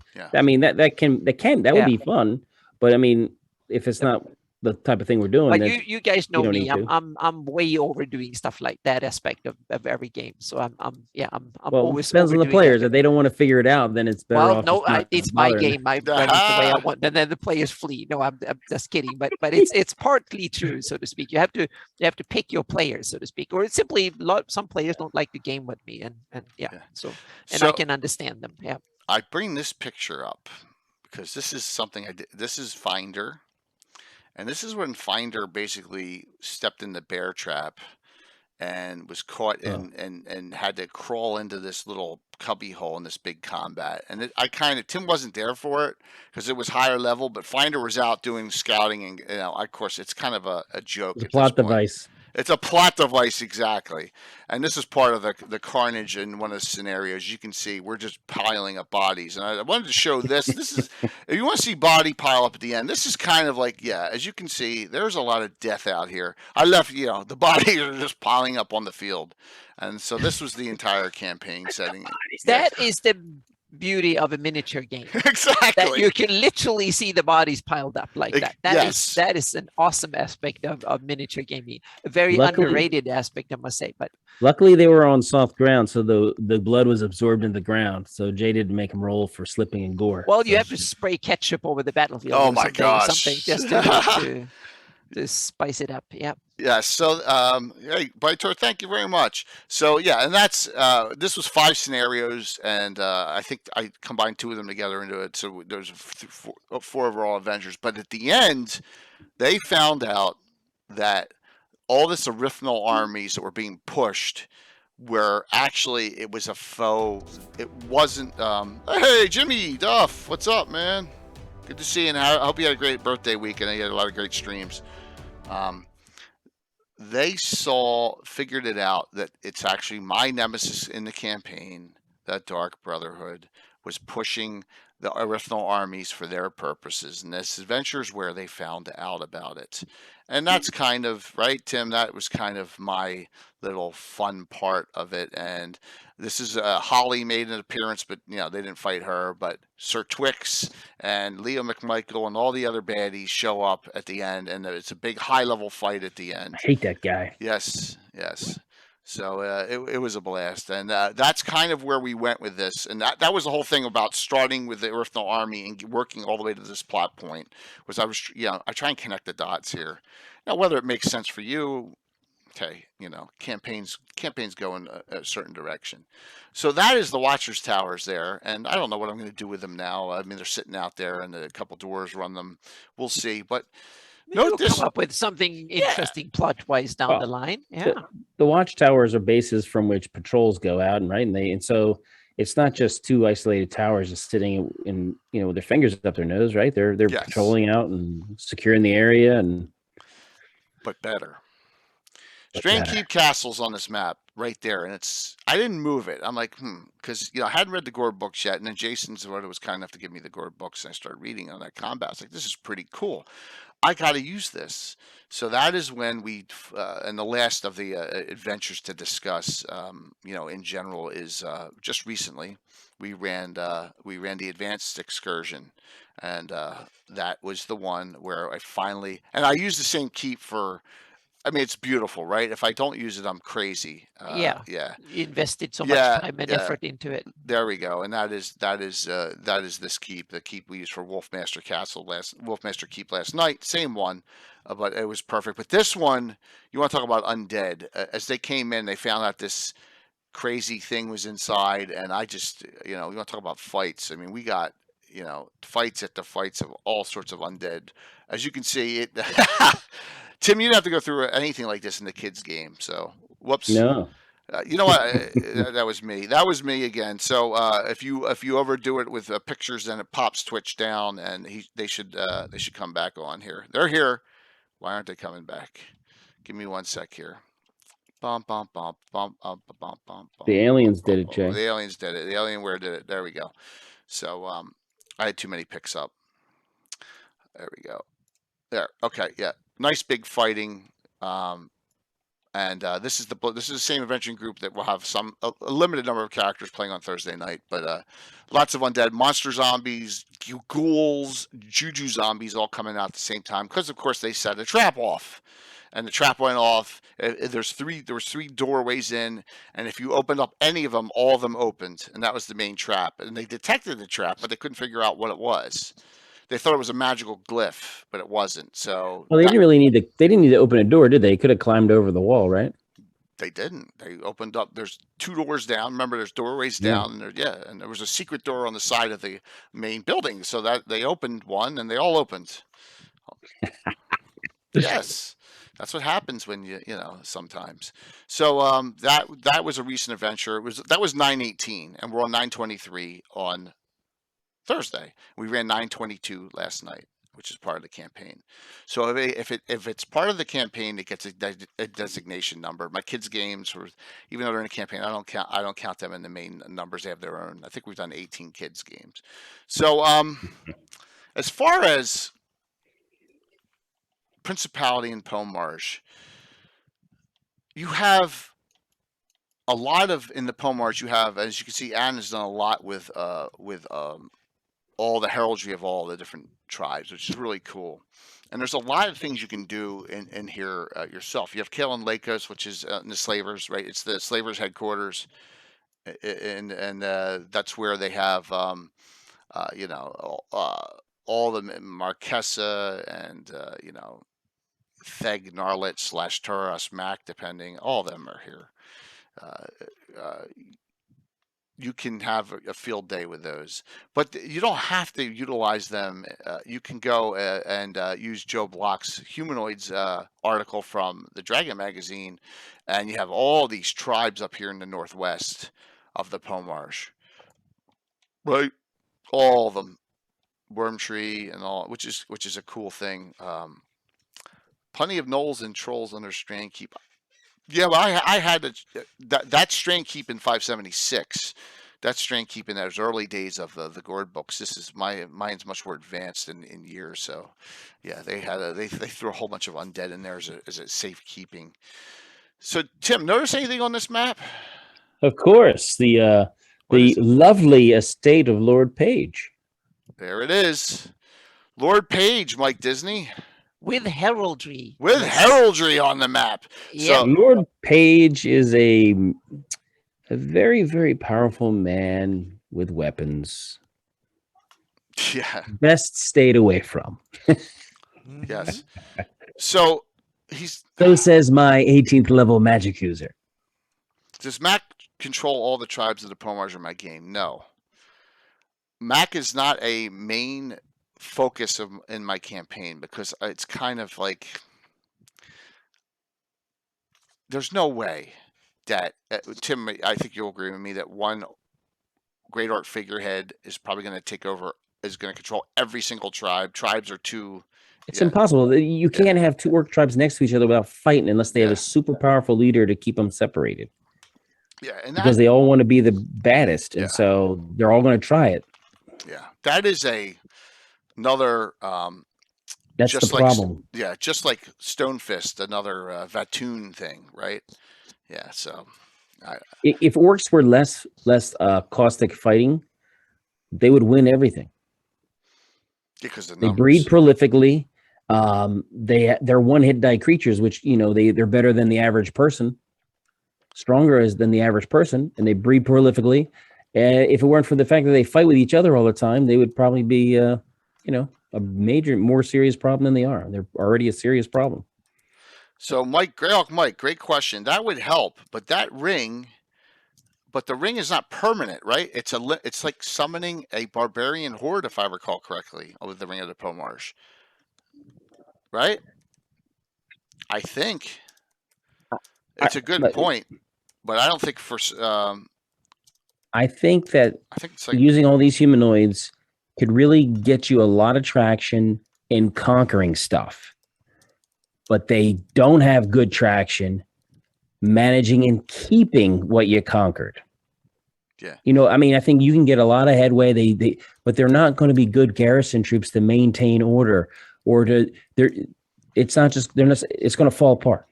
And that's why I don't like about the whole IUs thing. It's like there's no way they would hold on to stuff that long.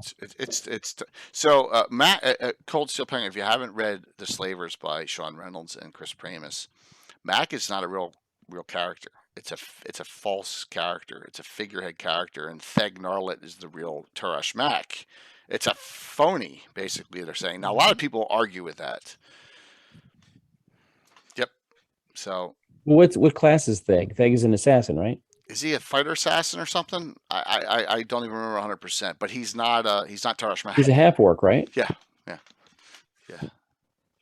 So it's a good question, but I don't go there with From the Ashes. There's a lot of stuff I just don't go full tilt on. I can't, because you got your own. Theg is dead. Long live Tarash, and that's fine, Mike. I mean, it just depends on your campaign. But remember, my campaign predates From the Ashes, so I'm not going to just like snap my fingers at Tarash Mac. I got all this other stuff going on that I like to do, and that's cool. But the nicest place to visit is Highport. There's a lot of real quality establishments that you could visit in that city. So, Cold, all I'm going to retort back to that is Genghis Khan had humans and not 20 different types of humanoids he had to control. And also I challenge the fact that he's chaotic. Yeah. I challenge that. Alexander the Great too, right? Yeah. Huge empire, but yeah. So things are more complicated than just the simple alignment schemes we have. It's a good point of contention there. And a good discussion point. So Lord Page is a character neutral cavalier, and he's got a bunch of cavaliers, and we met one during the joust. Mike Disney played him. One of his henchmen fought, in the joust, and unseated Sir Matthew Barnabas. But Lord Page has been around since the 80s, and he's always been outside of Highport. They don't mess with him. There's certain places like you just don't mess with, and he's got a place in Highport as well. He has a place in Highport too. Yes, yeah. But it's like Mastrine. You don't mess with Mastrine. You don't mess with the Valley of the Mage, right? There's places in Greyhawk you don't. In my game, it's right here. You don't mess with him.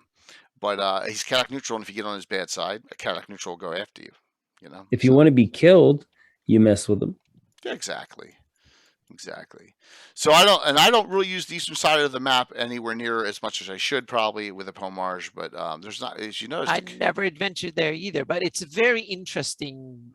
But I want to attack that from the sea. It would be cool to have someone who goes around land and do some like operations to just strike and go in and do operation, then go out again at sea or something like that, like Vikings attacking something and from the good guys going there just to free hostages, to take out some of the leaders, or just to recon missions, take some humanoids just to interrogate them, or whatever you can come up with interesting, or just lay the lay of the land, see how many are they breeding, millions, or are there hundreds of thousands of them, or basic intel gathering, whatever stuff like that will be kind of an awesome, interesting. If you want a lot of combat stealthiness, just go around without too much big fuss, political fuss. You can kind of had a grunty down on the ground campaign.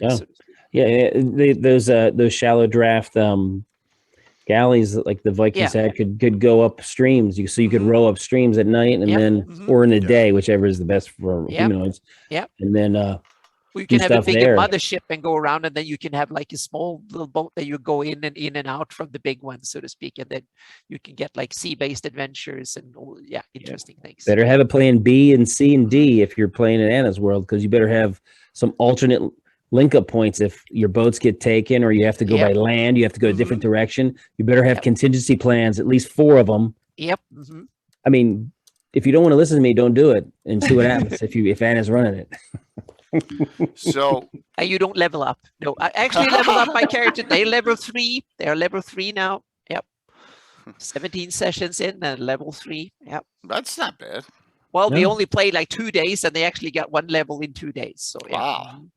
Level 2 to level 3 in 3 days. Or you 2 can days. do a lot. You can do a lot. Yeah, but they matured, so to speak, and it was one of these weird thing. I introduced, and this is a little bit of a tangent. Take like 2 minutes. I used introduced. He was going to test them out, so he sent out and made like a phantasmal force. So he phantasmal killer on them, so to speak, to see if they fell for it or not, and if they would fall for it, and they will go whole hog in and then go scary and start fighting all these kind of demons that came as an illusion, so to speak, then they were not ready, and I wouldn't have left them up. But now they actually questioned reality and started asking serious questions, analyzed it, and like, no, this is not real. We're not going to fall for this. And then Katarina and stuff said that, damn, they're leveling up, they're getting good. So that was like a kind of a maturity test. So it was like, damn, they're starting to get ready. So that's why I say, okay, now you're ready to face the real enemies, so to speak. So that was part of the battle test, so to speak. Wow. Okay. Well, so interesting. Hey, good luck to them, right? Maybe they'll see forth. They will need it. Yeah. Mm-hmm. Yeah. So blue is an enigma, as you know. Some people say Scarlet Brotherhood. I'm like, no, I'm not going there. Sorry. I do. Yeah. I gone whole hog. Meaning the Scarlet Brotherhood, that was in their game plan. They took Scant and they took blue. Well, they didn't have to take blue. Blue was given to them by the humanoids because they basically bribed the humanoids by giving them resources in form of weapons and stuff like that in order to basically lease blue so they could use the Gernot Strait and have a base on either side. So that was the purpose. So they basically leased it from the humanoids for some treasure like booze and weapons and stuff like that. And then they took the other one by force, but they're hanging on a thread now. That the Onwals are basically outside the walls and almost starving them out. So if they get Niron fleet help, the Scarlet Brotherhood will be toast or starved to death in a few months. We'll see. This is the right side of the map. This is Scarlet Brotherhood. No. No, yes, it's way more south. I don't want them on my side. Oh, okay. Meaning they can invade all they want over the east, but there's not on barriers, your side. An anti-Scarlet Brotherhood barrier. I just don't want them on my campaign. I don't. It's cool. I don't like the idea of them doing military operations. I like the idea of the sketchy behind the scenes. Yeah, I agree. That's what I have them. Yeah. Mm-hmm. Yeah. And they need blue. They just want, and they use the humanoids basically to keep everyone else at bay. So and the humanoids kind of like it because they get some resources from Tim popped off there for a second. Yeah, he might have. Yeah. So I gave this away. The Town of Callus download. I think it was last week. Man, I can lose track of the time. Along with the other city, Escandia. Well, this one has a possibility that you could make it blue. It's a little tweaks here and there. Just an idea. Yeah. Freeport's too big. The Primus Freeport, I think it's too big to be blue. I really do. I think that goes in the Lordship blue. Of the Isles. I don't want to have blue that's civilized. And right. from judging from reading from history, blue was originally a Kioish outpost, I think. Okay. Oh, okay. That's what I'm just going by the seat of my pants here, but I think at least that's my idea of it, is that blue was established as an eastern port outpost on the Kioish Empire when they ran and ruled Pomarj like hundreds of years ago, some hundreds of years ago.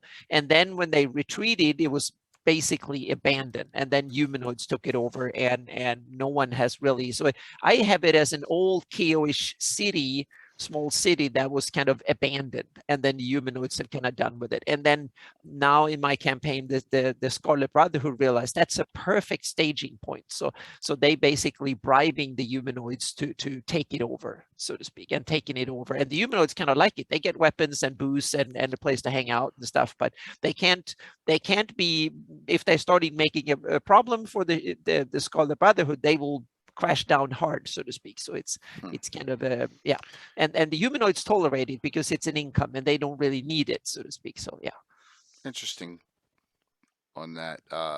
Cool.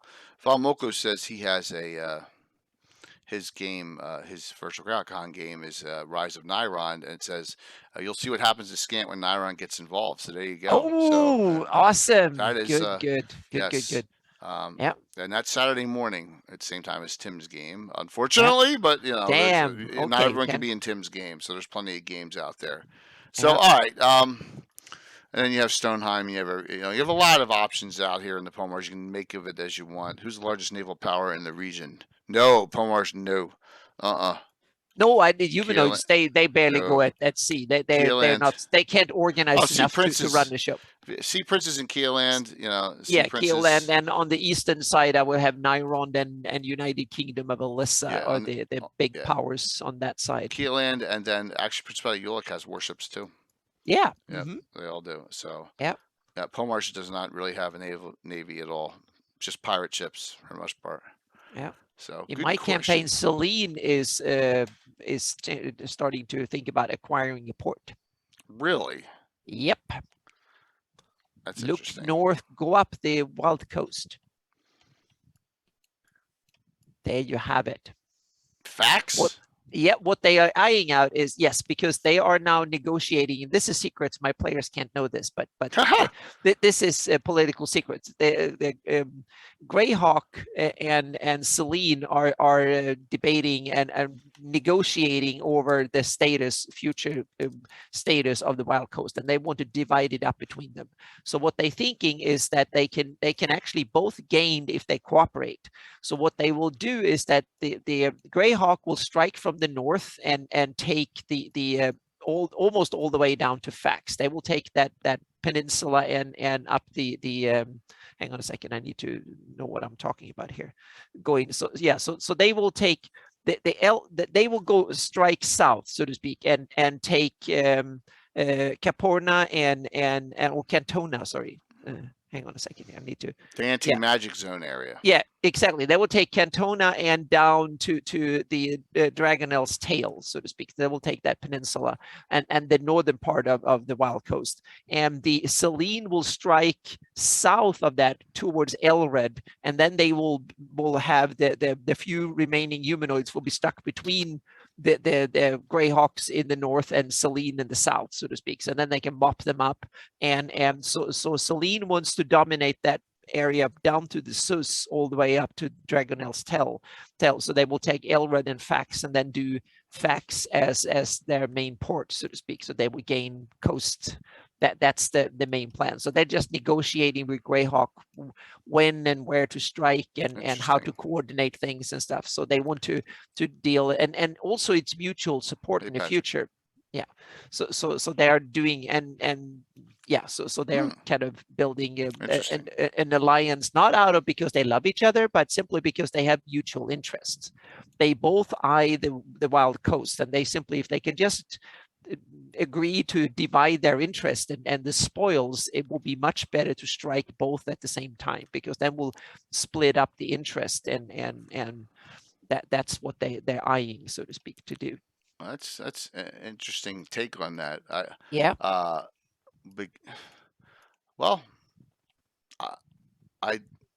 They haven't. It's not decided. The dice will decide if they're going to do it or not. Because I roll for stuff like that. Because then the humanoids in the Pomarj or Scarlet Brotherhood and someone else interested might find out about the plans and start acting against it, and that might get them to get cold feet and stuff. So we'll see. Yeah.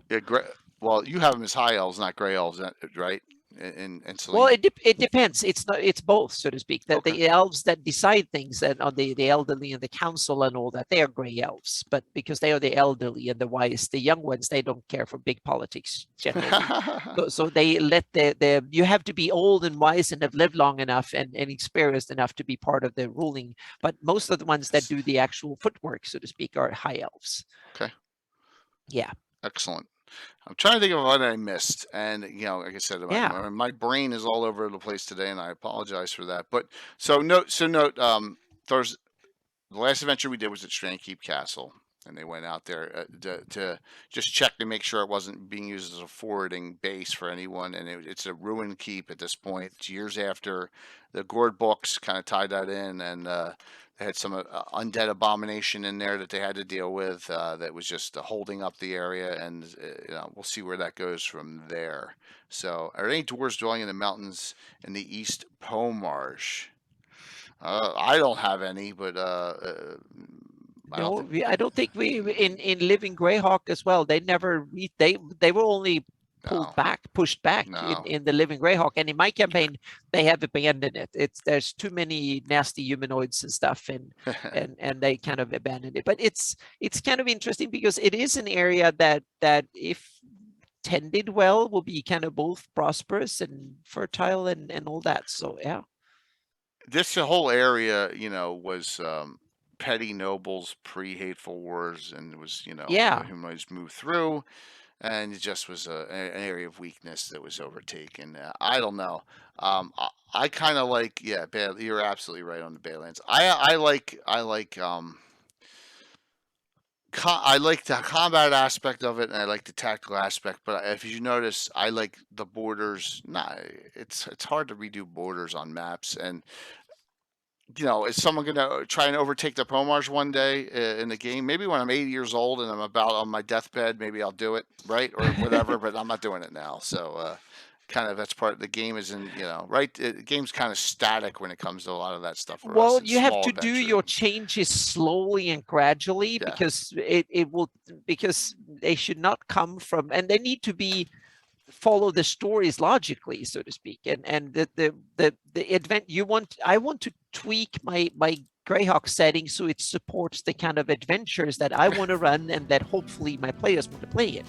So that's rule number one. And also there should be a bit of dynamism and they should be slightly unpredictable and they should be to give a rich tapestry for interesting adventures. That's rule number one, so to speak. They should open up for more interesting adventures in new areas and stuff. And they should also be that so the players can't automatically know what's actually going on, or they have to figure it out over time, so to speak. Players tend to be pawns in larger schemes too. Yeah, but I want them to be in pawns, but affect things locally, meaning and around them. I want player agency, meaning I don't want to, and there's where I give some leeway to real story, because even if rulers would simply just order all their underlings around, I give players more opportunities, so to speak, because they are kind of heroes in the making and stuff. So, and they have to find the right ones. If they buddy up with the wrong lords, then they can be screwed, and the campaign goes from doing great deeds to just fleeing or getting away from nasty situations. So, what's the current situation here? Yeah. You got the borders secure. The Earthnal armies have mostly been dealt with, the remnants all throughout the Pomarj. There's your normal D&D threats pop up, monsters, maybe bandits, some humanoids here and there trying to cross, but no mass scale armies going on at this time. What is that subject to change in 2022? Maybe, but not through the rest of the year. I think I'm large scaled out for the time being with all the stuff going on. Especially with me, and this is not a cop out, but with Gary Con, with me going in person to Gary Con, I got to do a lot of prep work for that. So when we'll have that, we'll probably have our fundraiser in February right before that. So we got to think of a topic there too. So I don't think I'm going to be doing a mass scale combats coming up anytime in the near future, but we'll do smaller scale adventuring in this area. Sound good to you, Tim? Yeah. Yes. So I can put more. Oh, and one last thing. So Carlos Lysing back in 2019 wrote 3 adventures for me in PDF, and they were all in this area as well, all 3 of them.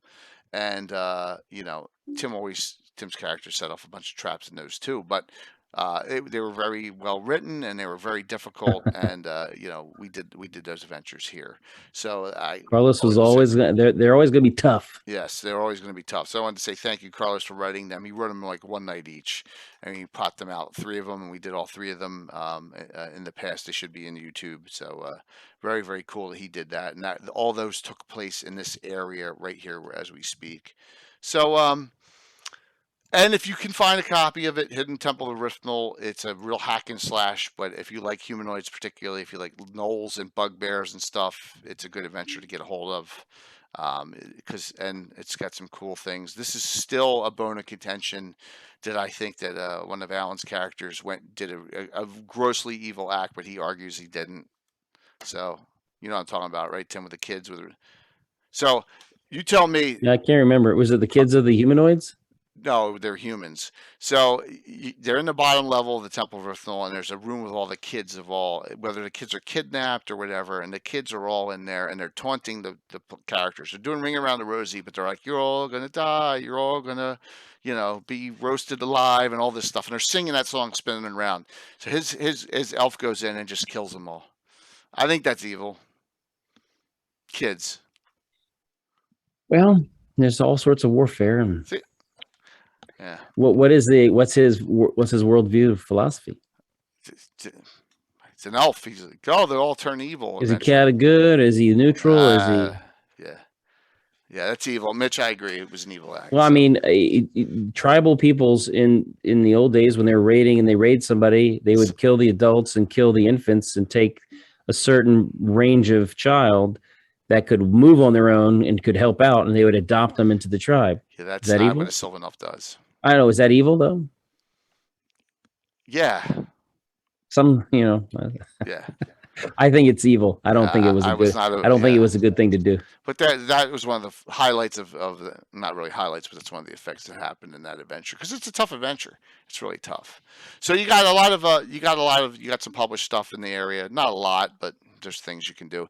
And if you really want to do a published adventure, you got Patriots of Ulek, which has battle system in it, and that runs this area here in this Prince Field area, all right in this area where the Ritter's March is. And this is Anna fixed this area recently. Yeah, we did some tweaks. Yeah, and extended out the border, and so you have that here too, that you can do some things to it and work it up. So, but other than that, look at that. So why don't we talk about some shout outs and some things going on and some other interesting. I want to talk about some things that happened last night too. Go from there, and it was at 9:15, and by that time we'll do the giveaway and call it an evening. Last Gabbin for at least probably 2 weeks. So, thanks Patrick for doing that for Thunder. So, Tim, what do you got? Yes. What's new? What's going on? Well, aside from soliciting inputs for the Grand Melee, I have my next Dark Hand adventure that's going to happen at the Greyhawk Con, between a rock and a hard place. Yes. Rock spelled ROC. And I think Anna has. I think they're all coming back. +2 now. Oh, okay. Yes. We lots to go. yeah. So now I said it's probably gonna be somebody dying, and then Jay threw the gauntlet down and said, "I'll believe that when I see it." So Anna, sorry, I'm gonna. Well, yeah, but you said challenge accepted. It was close with Imri, and now it will be even closer. Yeah. Sometimes it was like 2 hit points from dying last night, so might be 1 or 0 hit points from dying. So yeah, but it's part of the game. Yep. Absolutely. I also have been having fun with the underdog, the underdog barbarian crew, and looking forward to running the next game for them, called Wilderness of Pain. Oh. That date to be determined. To be determined, yes. Yeah, TBD on that date. So, yeah. But note that Tim's was the first to sell out of any event. So there you go. Wow. Only needed two seats though. So well, yeah. I was second and I had 6. So yes. But that's all good. Almost every live stream sold out, which is cool. But there's plenty of events. So please, if you haven't signed up yet, check out and play in the game. Lots of good games there. Tim, thanks for hopping on. And by the way, if you want to watch that vid again, it's on my YouTube. I uploaded it and it's on YouTube now, so you can look at it. And Duncan will be checking his email or whatever it passes for email in the fantasy world regularly. Yes, Absolutely. So if we get some cool stuff to announce, and we'll keep it all hidden, and then announce the stuff during the grand melee. So thanks, Tim. Anna, All what's right. up? Thank you. Well, yeah, first we did the 17th session in my Shield Lens Oh, campaign today. gosh. They still haven't left the village, but they're third level. And Ayus made a kind of a feint maneuver. He was just testing the metal and see if we could scare off some of the ones, but they didn't fall for it. So that was good. So Katarina is happy. Her newfound recruits are up, seem to be up to the metal and not getting completely scared. And they found some interesting dragon bone artifacts too. Ooh. Little pieces. So yep. And they refound it. I'm not sure if they realized that the second time they found it. And there's some mysterious occult things happening too. So we'll see. And my problem is that might have scared them from leaving the village so much that now they don't want to go outside the walls. We'll see. But we need to expand our horizons a bit in the campaign. So it's coming. So that is coming. And when it comes to mapping wise, it's cold earth. It's one of these kind of holes to put effort into, but there was some interesting aspects and stuff. And I want to emphasize, so the full write-up of it is not coming yet, but first I need to, because it's like it's gone more than 6 months into the year. We're 8 months soon and 9 months into the year. So I need to make a post summing up, because there's been a lot of projects that are just cranking on in the background and no final results yet. So I feel I need two things for my patrons. First of all, I need to start delivering more final stuff, but in the meantime, I need to explain what I'm up to in more detail. So there'll be an overview coming with screenshots and updates on all the different topics. So it will be the cold and hot earth, and it will be more on the shield end write-up. There are some ideas and stuff that will come into that, and also there are some technical changes and stuff, because when I mapped the shield lens, that was the test to do bottom-up mapping. So start from the bottom and work on a small area, 5 feet per pixel, and then work my way out. And then I started doing tests to work on the Lendor Isle using a top-down approach and have 500 meters per pixel. But no, those tests didn't work out that well. So that was it. The results were not that good. So I've done 2 tests and they weren't that good. So the bottom up approach seems to be the best one. But on the other hand, it's also impossible because it takes forever to do areas. But there is a silver lining. The new version of World Machine can do tiles better than the old one could. So I'm going to do a couple of tile tests, meaning I can work on not only 12 by or 15 by 15 miles. I might be able to work on 100 miles or more in one go at 5 feet per pixel. And then all of a sudden that makes the whole process way more effectual. And then I'm going to do a test. Instead of 500 feet, I'm going to see if I can have like 100 feet and work or something. I have to make a few tests and see where the sweet spot is, where I can make World Machine work and do what I want it to do and still do large areas. So it comes the test. There's a couple of hiccups with the new version, but I can work around them. And if I can get the tiling to work, damn, it is really cool. And I can actually take the result from that and import it into the old version of World Machine and work more there on the other stuff that needs to be done. So there is a workaround there. And that's the weird thing in this. There is almost always works around. It's just that you have to figure out which way to do it in order to get the best results, so to speak. So there will be some more explanation and some screenshots and stuff on that part too. And also the other project I'm running is the overhaul of my website and the content delivery system. That has gone stale a little bit because I'm working on the Griffin lore project that needs to be delivered in a few weeks. So I need to put my or the biggest chunk of my time needs to go for that for the next month or so. But then after that, it's full-time Greyhawk again, because I have no other commission lined up for the rest of the year. Oh. Yeah, basically that there might be a few small emergencies that needs to be done, but for the most part, I've said I want to do the the Flannery's Atlas and Map 2021 version. So it will be, yeah, so hopefully we'll rain Greyhawk stuff down the line, so to speak. So I'm sorry that there's been so much little tidbits and just very gradual small updates and nothing significant.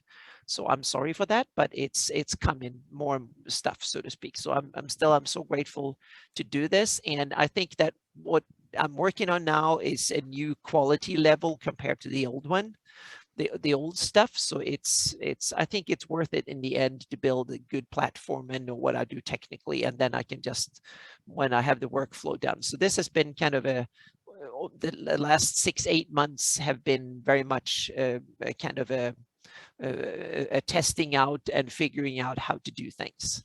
But it doesn't happen every year. So I'm usually, when I figured out how to do something, then I want to work 5 years just doing stuff, and then work on updating it again. So that's why it's kind of difficult to get stuff. So yeah. So, but that was the long way of fiddling around what I'm doing, so to speak. And yeah. Awesome. So while you're doing that, I was trying to find someone to raid into tonight. So I got it down to either two. Yeah. I got it down into either two. So, all right, what's going on? And then we'll do the giveaway. So 2 more streams until I go on vacation. So I'll be off for probably a week to a week and a half. Just please note that. Vacation? What is that? Yeah, exactly. No, just kidding. Exactly. I have vacation all the time. Yeah. So Wednesday night, big show on Legends and Lore. Cannon Fire's 20th anniversary. Yeah. So please, if you can, that would be a really great one to show up for. It looks pretty cool, and Gary Julian will be around and some other people, and we're going to talk about some highlights and some things that are going on now, in the past, some history. It'll be a really nice one. So, and that'll be on Wednesday. And then Thursday, last stream before vacation, the next patrol that we talked about, the first show, Pathfinders. I may only have 2 players there. I don't even know yet because no one's responded yet. So, well, mine's a family vacation, and my wife's looking forward to it. And if we don't go, then she's gonna kill me. So, no, we're on. Yeah, a nice relaxing week. I'm looking forward to it. So, yeah, thank you, Mitch. Really appreciate it. And that's what's going on in my little neck of the woods there. And then I may be back in 2 Sundays from tonight. That may be the next time I stream. ReaperCon will be going on, but I'm missing it, unfortunately, being with vacation being at the same time. And but we may have a Gabbin 2 weeks from tonight. I want to put it out there that if anyone is watching old school TSR gamers, there is a gentleman on there. Oh gosh, my God, my brain is off. It's so late. I mean, for me, the gentleman who created the Thief class for D&D. Okay. He and I are talking, and Daryl Wagner. All right, Daryl Wagner. I may have him on a Gabbin upcoming soon. So. Look for that. Wonderful. Yeah. Yep. Also, some other tentative dates, which I don't have banners up yet because I don't know who's playing. The next Mike Disney game is Saturday Night Special, Saturday the 18th. Now, I know that Christine Van Patten, who I had on the Sculptor, and her husband will be playing in that game. So we'll on the 18th, and we'll flesh out the crew as well on that one. And then Virtual Crowd Con's right on the corner 2 weeks after that. So lots going on, but they're down the road. So all right, thank you for everyone. This is what we're gonna do. We're gonna do we're gonna do this one giveaway. Second winner will get the Free City of Iscandia and the Town of Callus digital downloads from Castles and Crusades from Troller Games. I still have 1 digital download left of each, so you're going to give you both. The second winner. Sound like a plan? All right. Here we go. Let me do that real quick. Yes, please sign up for here we go. God, I'm opening the wrong thing, Anna. Oh my gosh. Okay. Yeah. I'm like, what? Here we go. Last call. The winner of the Best of Dragon Volume 3, Lord Fourth. Ooh. Let's go Fourth, Lord Fourth. Yeah. Lord Forth's cool. Lord Forth is on. I see him. Great. All right, and now the download winner is, and that winner, I think I have Lord Forth's address too. No problem. Download winner is Robodan 2001. Robodan 2001. Let me just make sure he's on too. I bet you he is. He is on as well. So there you go. They are both on. I will get them all out to you both. You're both on here, and thanks for everything. There you are, man. So Robodan, I think I got you in Discord. If not, I will put the codes in here, or well, I should have your information or email or something somewhere. You can always whisper me your email or your Discord ID, and I'll friend you if I haven't already. But I should have you. See you all Wednesday night. You got a lot going on. Also, Blue Box is going to have like a wrap up game. Oh, cool. Oh, you have it? Are you sure, Lord Forth?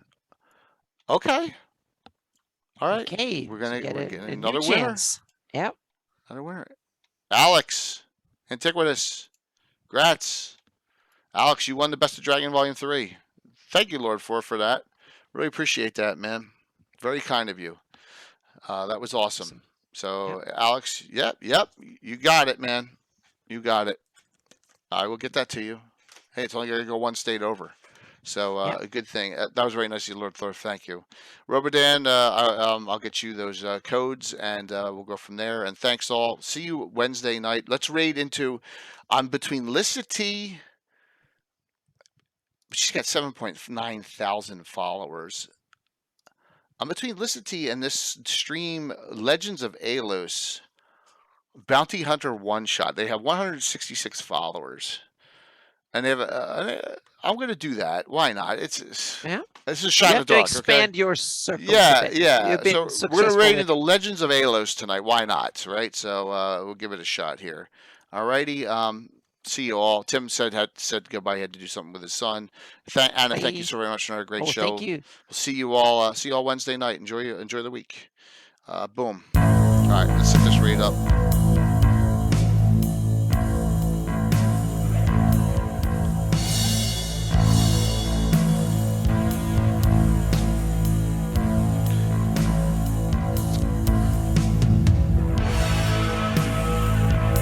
See ya. Oh, look at that. They're gonna love this. 72, 5, 4, 3, 2, 2.5, 2 3/4, 1. See ya.